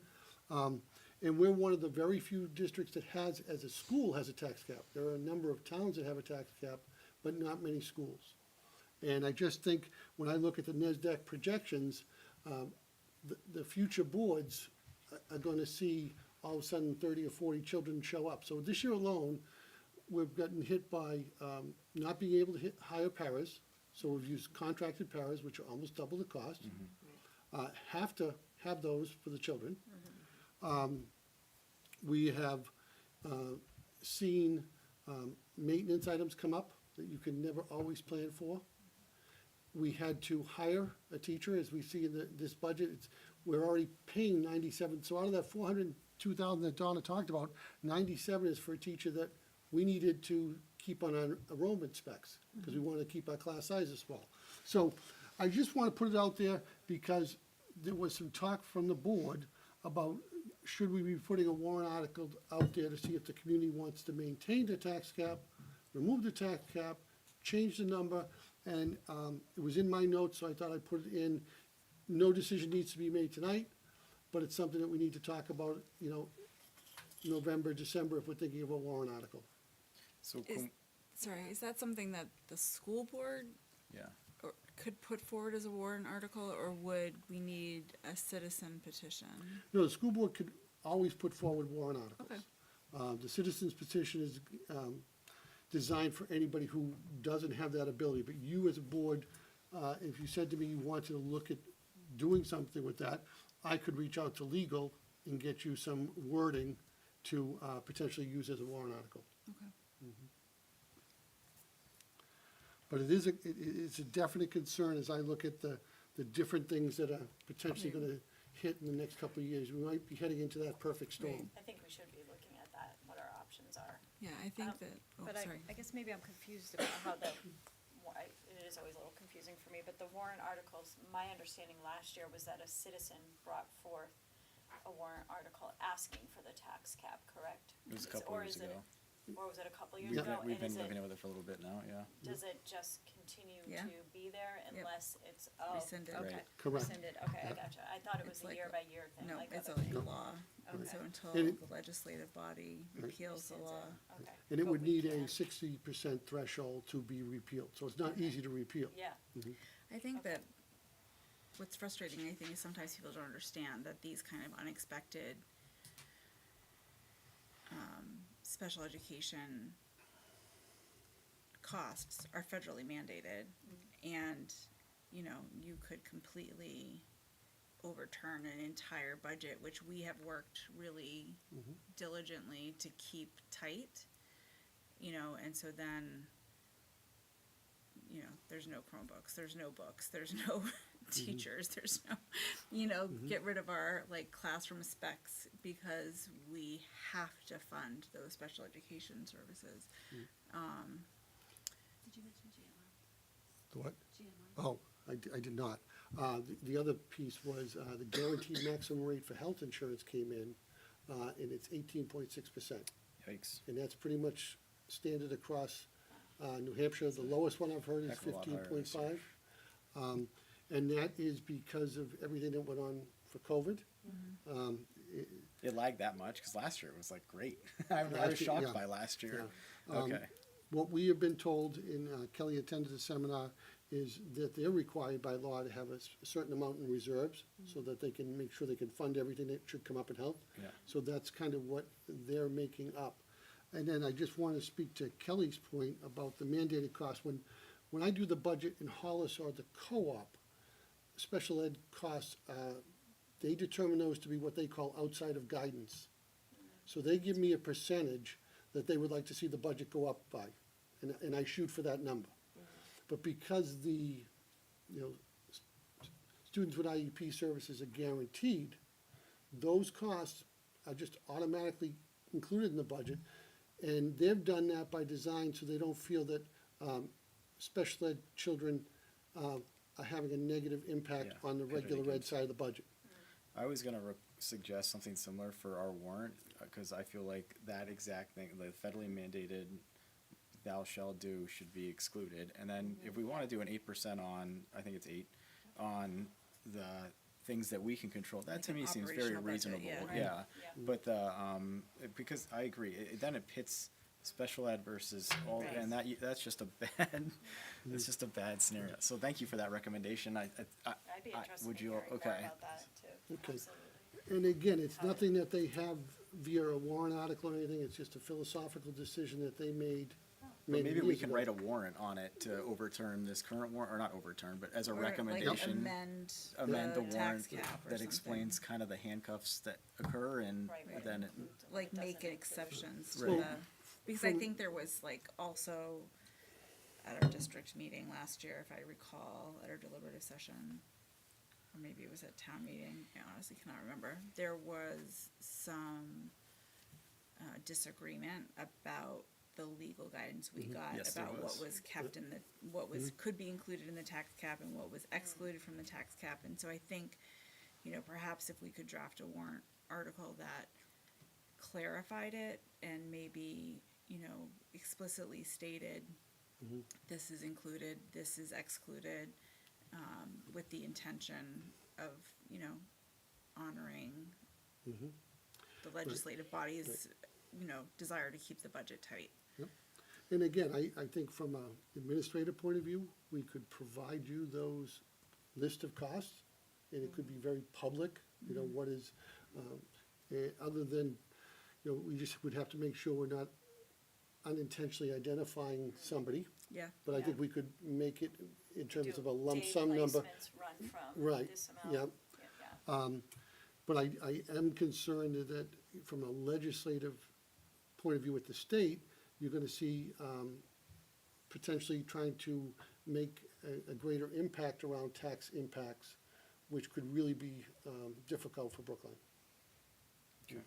So, I get, it sounds like we're kind of coalesced around that idea, so I don't know how much our legal team can start brainstorming on that, but that, sounds like a promising compromise for both sides here, to be transparent, yet still try to be fiscally responsible and still meet the need. If we did that, just to make sure I'm understanding this correctly, so if we did that, we pulled out the special ed mandated costs, and those just, every year, they don't get put into that 8%. Can we explore what it looks like to maybe knock that 8% down to 7%? So that Oh, absolutely. and- Right. Or knock it Yeah. down to 6%, Right. so Yeah. that way we are, Yeah. we're not, that way it's still balancing it. Right. I think it would be, not everybody reads the lines on everything either, and so I think if we were able to lower what our max cap is, it'd still be able to pay for all of the mandated things. I think it is a good trade-off, and I would not wanna see it stay at 8% and still pay for all, I mean, I don't think Yeah, that no, would be right. absolutely, I agree with you. But I think we Yeah. would need to, honestly, I'd like to see it down like 6 or lower, depending, but I think we need to really look at the numbers and see what's reasonable to make sure that in the future years, we're still able to deal with what's coming our way, right? With all of the numbers and make sure that we're not shooting ourselves in the foot in that sense either, but, And I think what you speak about is also something that could simply happen between the budget and the default budget. Because the default budget has to have all the legally mandated costs in it. But then it would be that you would have to present a tax cap budget, a budget that you recommend, and the default. And the default. Or you could recommend a default. So I will reach out to legal and see what wiggle room we have to do something. But I just think, not so much for this year, I think it's gonna be a pretty solid budget, and I think we'll be okay. But it's just knowing between needing building repairs, enrollment growing, I can't imagine that salaries for paras, custodial staff, or anybody is gonna go down because it's so difficult to get. no, and I agree, and it's just this, it's a challenging balance. Yeah. But I like where we can go with this. Excellent. Thanks. And I will turn it over to Colleen, and I want to publicly, before she presents, just thank her for assisting. This was Oh, greatly yeah, appreciated. this is just my, No, I know, but it's greatly Question. appreciated, because with Yeah. everything we have going on, one less thing on the plate was greatly appreciated. hopefully I didn't give anybody any No. major concerns, but a lot of questions have come up about student population and capacity for many reasons now that we're partnering more closely with the planning boards. So on the first slide, I just explain NESDEC projections. A lot of us know this, but other people may not, that the NESDEC projections for K to 12 for Brookline for last year were 1,093 projected, and the actual enrollment was 1,090. And I just put that to show that NESDEC is fairly accurate. They will tell Fairly, you. that's like 99.98, right? Yeah. You know, and that's, so up to 5 years, they're fairly accurate. After, I think Andy even mentioned this, it's hard to predict Yep. what's gonna happen after 5 years, but usually districts can rely on NESDEC for projections within that 5-year period of time. And it's a tool that's regularly used to predict population growth. NESDEC uses birth rates and other data to create a very reliable, as we can see, prediction of student population growth, and they do update it yearly. So on the second slide, and before I go on, I just want to say that I was using the projections from last year, and just today, the district got the projections from for this year. So I can kind of just quickly go through that, knowing that that was a very fast look. But for, on the next slide, this is the data that actually was used for Brookline. So the projections are all based on building permits for single-family houses and include 0 multi-units for each year. Nothing no multi-units are part of these projections. So any if we're predicting multi-unit housing, then we have to add on to these projections naturally. NASDAQ does not include multifamily at all, or Well, they just don't for Brookline. because we don't it's- have any. We don't have any. Okay, got it. Yeah. So in 2018, 19, 20, and 21, you can see what was happening in Brookline after the growth management ordinance had sunsetted in, I think it was 2011. We were up to 23 building permits, 22, and 17. That doesn't seem like a lot, but in a small town it is. And then the growth management ordinance was put into effect in 2021, I believe, and you can see there was a lowering of that, although I bet you that number is updated here too. I'm just curious how many. But anyway, I will update this for the next, because flipping through is probably not a good use of time, but I bet you it's more than 17. 17, okay. And then 11 for 23. And which, 11 for 23? So far. Okay. You said 17 for 2022? Yeah, so what, 17, Okay. 17, and then 11 so far. So- And having written the growth management ordinance, I Yeah. helped draft it. The idea of that was to limit the number of houses to, I thought, 10 per year. So there's, obviously, it's also incredibly hard to predict when there's variances being offered left and right, it seems like. And again, I don't know the details of that, so. The only thing is, remember, we allowed a grace period of any existing permits, That might so be. that probably was some of it. Yeah. And the other thing I just threw out there, so doing the quick math, if it's 17, we're over 100, and it's roughly at half, is what Michelle told us, so that's 50 new students then, Yep, at least. exactly. Worst case. Yes. And that could be very different, but law of averages is half a head per house. Half a head per house, Yeah. exactly. So on the next slide, and what I'll do is, I couldn't help myself, I had to look at the new numbers, so I'm just gonna go over the old and the new, because, and you'll see the highlighted portions there are, I used a number which is, there's no scientific number about when we reach capacity, but what I used is the number of sections that we have for each grade currently, and knowing that our buildings are using all of the spaces right now. And I came up with a number of approximately, which can be refined, 350 students at RMMS is really what looks at like full, and 275 at CSCA. Is that an 100% accurate number? No, but we are kind of being asked for something. So as you can see, next year, things look fine. Well, they looked fine until we got the new numbers. So 304 actually is now predicted to be 324 at RMMS. And CSCA stays very similar at 253. And again, I will update this, but in 2025-26, 307 has now turned to 337 at RMMS. So we're seeing increases at RMMS, which, and then that CSDA remained fairly accurate at 267, close enough. So we do still reach capacity, over our capacity though in 2026, 2027 at RMMS, assuming we're using that 350 number.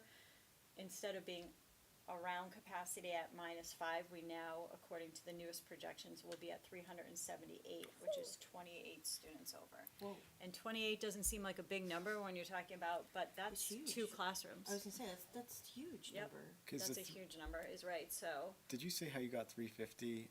I did, so I used, okay, Is so it right now number of there's. rooms times students or something? And again, it's not a scientific number, but we have our caps for each Yep, classroom, yeah, yeah. and we have 19 classrooms Okay. at RMMS. Okay, that makes sense. And then we have 12 at CSDA. So 12 at CSDA was an easier number, and I hope I did it correctly, but because the 23 student cap I got it. purely, I used K and 1, 17, I just, Mhm. so So use our again. policy times build out and Yeah. got it, okay, Yeah. thanks.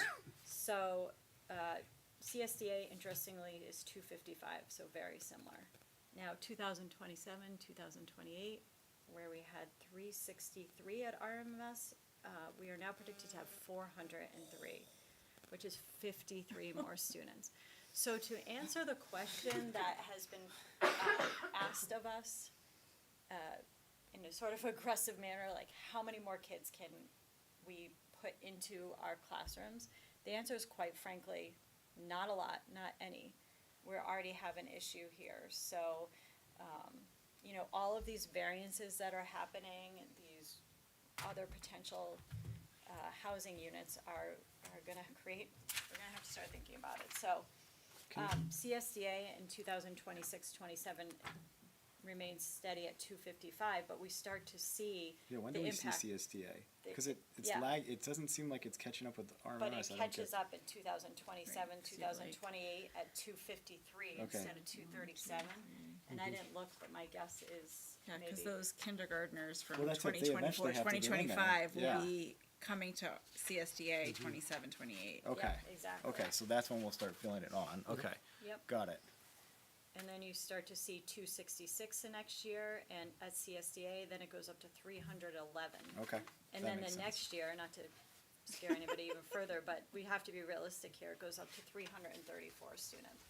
So when a individual who wants to build units asks us, how many kids can you fit into your buildings? The answer is, if you're just looking purely at 1 year, we could fit a few in. But if we're looking at the way you're supposed to do projections in a way that's responsible and reasonable, the answer is really none. We already have to start predicting how we're gonna meet the needs of this, the numbers that have gone up significantly. So, the next slide, just to kind of sum up. And now these numbers are off, but using NESDEC projections without any of the multi-units, including these HOPs, including a proposed 80-unit workforce housing development, our MMS would already have been above capacity by 2027-28 by 13 students, which is now, somebody do the math, 50 plus 53 and 13, so 66 students. We'll already be over our current capacity by 66 students. And then using NESDEC projections without any of the multi-units, the K to 12, which is really the bigger picture, will go from 1056 this year to 1154 by 2028-29, which I'm sure is now a higher number. So I'll revise all of these numbers again, but unfortunately, the newer numbers are not, I'm not gonna say not positive, but they are showing much more growth than last year. But 26, 27 is when we go tilt in RMS. Yep. And then No, 20 now it's here, because instead Yeah, of 26, 345. 27, right? Yeah, oh yeah, 26. And then 27, 28, we're on the threshold at CSDA. 28, 29 is where we go tilt there. Yep, exactly. Okay. And again, last minute calculations, this is I great. think we should all talk about, is 350 reasonable, but this is what, given what I had, what I thought.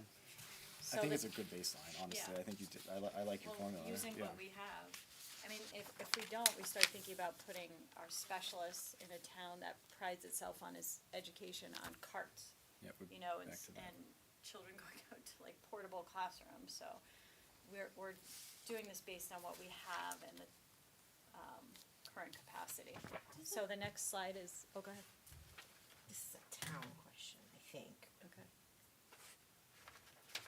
With the hops that are getting reviewed, I hate that term. Yeah. But is it just the planning board that decides if those are allowed to come into town, or does the town vote on those? So the town voted, this is my understanding, I'm not an expert in this, the town voted for a growth management ordinance, which now includes hops. They should be included, they should still be limited to the total number of 10 per year, including other housing. What is happening is people are going, and this is here, before the zoning board of appeals, which there's another hearing tomorrow, or Friday night, before that zoning board of appeals, and they are getting variances, I think it's called, and they are being allowed to ignore the growth management ordinance. Now, personally, having worked in the growth management ordinance, it's about growth management, but it's also about the look and feel of these developments. There's a lot of effort that we put into thinking about maintaining some of the, the trees and all of that, and I think, I get, again, what I'm seeing is bulldozed properties. Yeah. Again, it might have nothing to do with that, so I'm kind of going a little bit off there, but there is a hearing on Friday night at 7:30 PM for a proposed, that's the second one here, a HOP development of, originally Michelle had told me 30 to 48 units. The actual notice says 30 units, but again, sometimes these notices also called it elderly people housing, I believe it was, and that is not accurate. When we all think of elderly, do we think of a 50-year-old? Right. No, we think of 70, right? I mean, so there's actually, sorry, 75, 80 to 85. We don't think of Andy, you know? Or Donna and Yeah. I.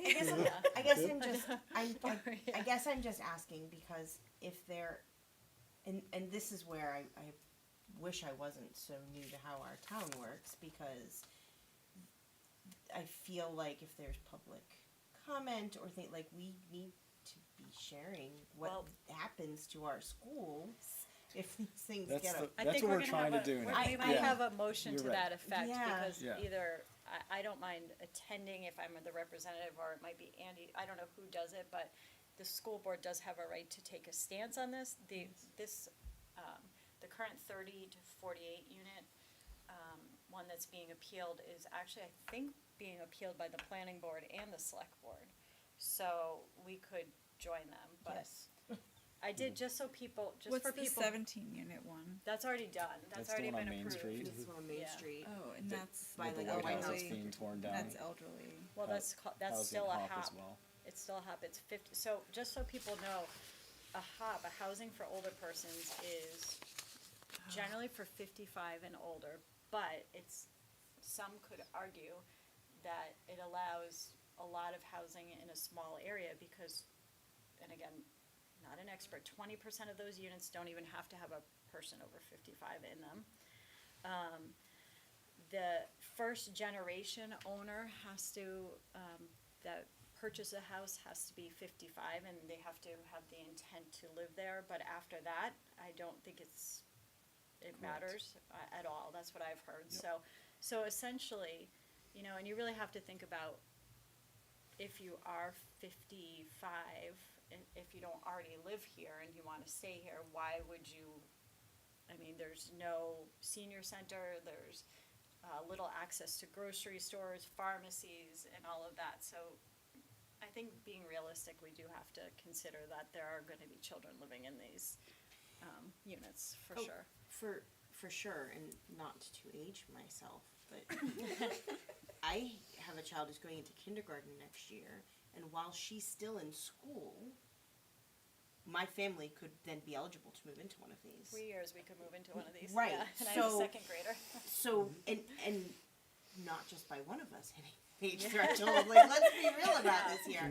People have having children later and later in life. Yeah. And I think that is something, if the hops don't have any stipulations of like no children, because some communities stipulate no children are allowed, right? Yeah. But that is not the case with this, I'm Not at assuming, all. I right? think we were concerned. that's a huge concern. We talked about it, and I think there was concerns, the legalities of that, and I think it used to Yeah. be 65, and it came down to 55.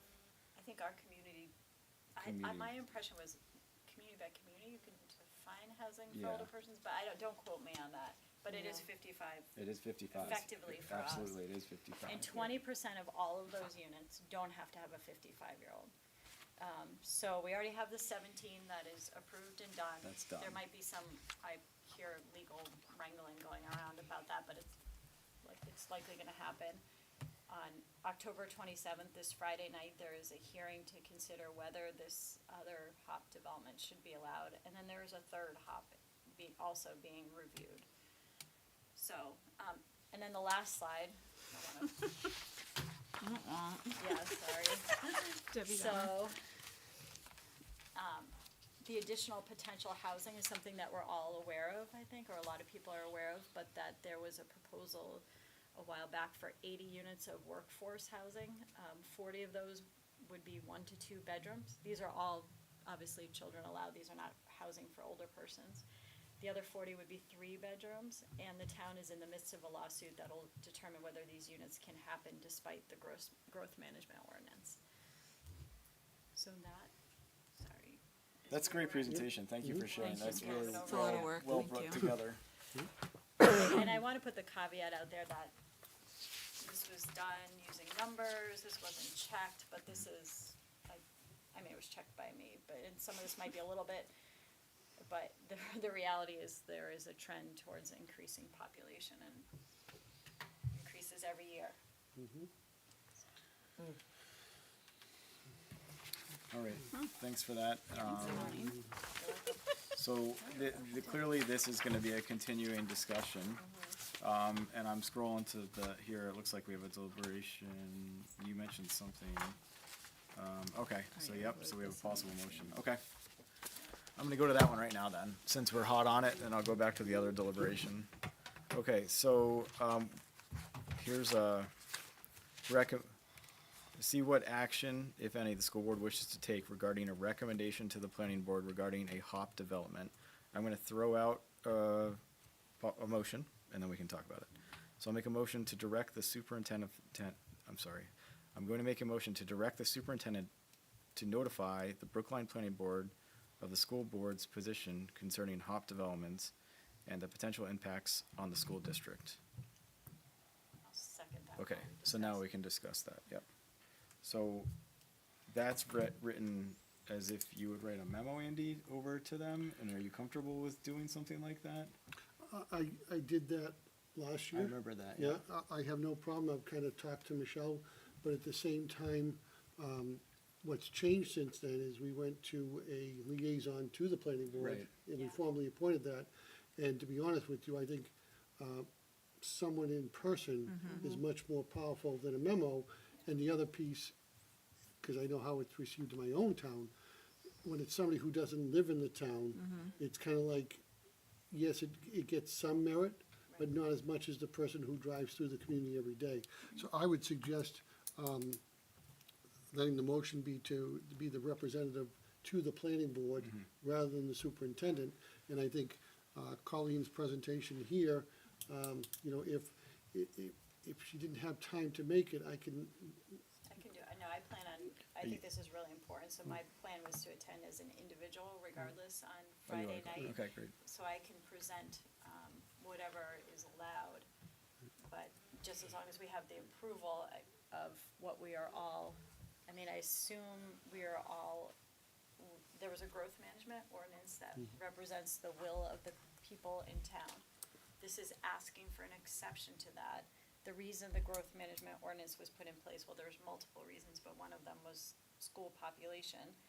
And I do not see this as being feasible right now. I am not comfortable you going as a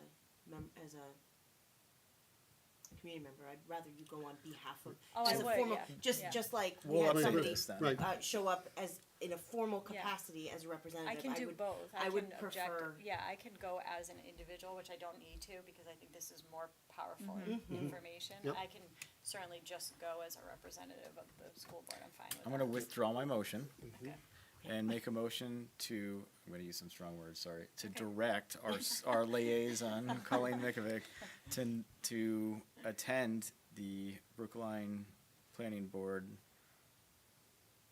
on behalf of the school board and notify the school board's position concerning HOP developments and the potential impacts on the school district.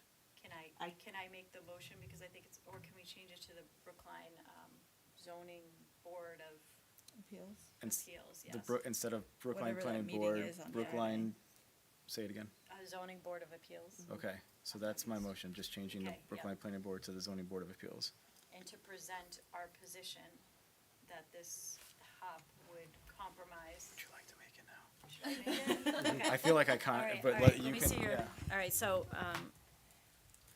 I'll make a motion to direct the liaison to the planning board to attend the Brookline Zoning Board of Appeals I'm trying to see it. hearing on October 27th to present the position of the school board that any further HOP developments will, To present the position of the school board. Period. and It's see- the zoning board of adjustment meeting, zoning board of adjustment meeting, okay? sorry. Okay, and school, present our position. and Present our absolutely that. position in opposition to further variances for HOP developments, just leave it at that. And I will second that. Okay. Eloquently stated. If you want somebody to go with you, I am happy to show up No, thank you. alongside you. Just not for you. Are you? Just not That's drinks. right. Okay. Oh, I will not That's be a good there. point. Yes, just Yeah, not three oh, of us. yeah. Are you planning on, if you can, using this presentation? Actually, I can ask them if I can, yeah, absolutely. it's a I'm gonna great bring it, presentation. and if I'll bring copies of And it. the only thing I guess I would offer then, because you did it, is I would just highlight 26, 27 for RMS and 27, 28 for CSDA as we're over capacity now. And That gets I'll done. update the numbers and I'll run them by everybody. Not everybody, Gina, Andy. Yeah, if you get me the information, Colleen, we can print them with the SAU. Oh, And, okay. then you'll just have to pick them up. Okay, all Do right. we have any like general ballpark numbers of the fiscal impact that this will have? That we could do another column that just potential, I think that could be for next for month, next time. because that's Okay. like adding. Yeah, Okay. Yeah, because but it'd realistically, be this huge. was a It'd be multi-million huge. dollar renovation for this library, and it opened up some classrooms upstairs, so you could extrapolate based on that. We have a quote from CSDA too. that we can bring. Yeah, and the trick is, this was 1.5 million, but the space already existed. Right. But we don't have any additional space, so the walls were there. You Right. really just kind of finished off existing space. I mean, this was a renovation, this wasn't an addition. Right. And we would need to do And where additions. would that even take place? But another thing to consider is, yeah, we could have 12 more students if they happen to show up in the right grade where we have a spot for them. I started to do So- it grade by grade, and it was too Like, much. no, Yeah. you can't do And you it that way. can't do that. You can't, because even if you add 2 one year, the next year you can still be over capacity based on NESDEC. It was like a never-ending flow of not good numbers. And this is that domino effect too, right? Because like, 5 years, they're all in the co-op. Yeah, and Like, I'm not even touching that. We're not even touching that, but Yeah. like, you really wanna think, and when we talk to people about this, we really wanna like, Yeah. there's a domino effect that happens, Oh, yeah. happens with Yeah. this, that, And the- that has like serious impacts, Mhm. financially and economically, and Okay, it's rough. all in favor? Oh, So I vote- Oh, can I just ask one question Yeah. quickly? So this is strictly about the HOP, not about workforce housing? The one that I'm going to is Just just about the okay, HOP. yeah. Okay. And I will be attending a meeting on November 2nd or 1st or 2nd with the planning board, which will probably give us more information, which I can then bring back to us. Great. And Michelle will be attending our meeting next month too. So I think, one thing at a time. appreciate all your work Oh, no on problem, no this. problem. It was It's, interesting. Huge. All in favor? 4-0. Thanks again. Appreciate it. And now I don't have to go because you two are going and can't have free. Bummer. Oh, you wanna go? Bummer. I- Nope. look, Nope. I already. I Nope. know- I didn't realize he I was gonna texted go. my wife immediately and said Nope. Frida's on. Nope, that's I fine. can go on my own. I might I'll tap get you in for trouble another for having Friday. volunteered another night out of the house. No, but you don't have to. We All right. we can talk. One of us. I think it's powerful Honestly, if more than one shows okay, up. that's fine. Personally, I do. All right. We have one other deliberation. This is to see what action the board will take regarding the treasurer stipend increase. So I'll make a motion to increase the stipend paid to the district treasurer from $1,000 to $1,700 effective November 1st, 2023, to include a 3-year review process. I second. Okay? In your board packet, Kelly had provided you a memo listing the salaries of the treasurers for various SAUs that are right around us: Bedford, Milford, Oyster River, Wyndham, Amherst, Mount Vernon, and Sauhegan. We would be paying the same as Bedford and be still below every other district that I mentioned. We feel that this is something that we should be looking at because the treasurers, every 2 weeks, come to the building and work with the assistant BAs to do the financial planning. They are involved immensely in the audit and talking on a regular basis to the auditors. This stipend doesn't include even their mileage. So, when you think about just they're coming every 2 weeks. And then for those of you who are signing the manifest, you get that electronic email. They're on that as well to really just put in another layer of protection so that we have board members looking at manifests, we have a business office, we have a treasurer, and then we have an annual audit to look at it.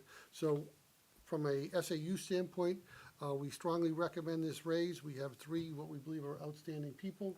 Hopefully they'll stay in those positions, and if they don't, at least this gives us what I'll say more of a competitive wage to entice somebody to step up. Okay. Thanks for the table. And- That's helpful. And we'd heard about that at the governing board meeting too, or Right. some of us, so yeah, I agree. Yeah, I was gonna say, as part of Yeah. as part of the budget conversation for this, and that all of the reasons behind it 100% Yeah, makes sense. take- It keeps it in line with the SAU too, because I think Hollis was paying a little bit more, so I think it just brings us up where we need to be, so I think it's appropriate. Yep. All in favor? 4-0. All right, great. There's a request for a non-public, and that would be to discuss a matter which, if discussed in public, would likely affect adversely the reputation of a person other than a member of the body or agency of itself. So I need someone to second that, please. I'll second that. Okay, that's a roll call, so Allison, we'll start with you. Allison, aye? Kelly, aye. Colleen, I. Can I? So we are not, Yeah, I just want to let the public know, we wouldn't be coming back into public session, but we do have a non-meeting tonight, which is a contractual issue, just so it was on the agenda. I want people to understand why it was being held. Okay, Thank you. thank you. all right, non-public at 8:18.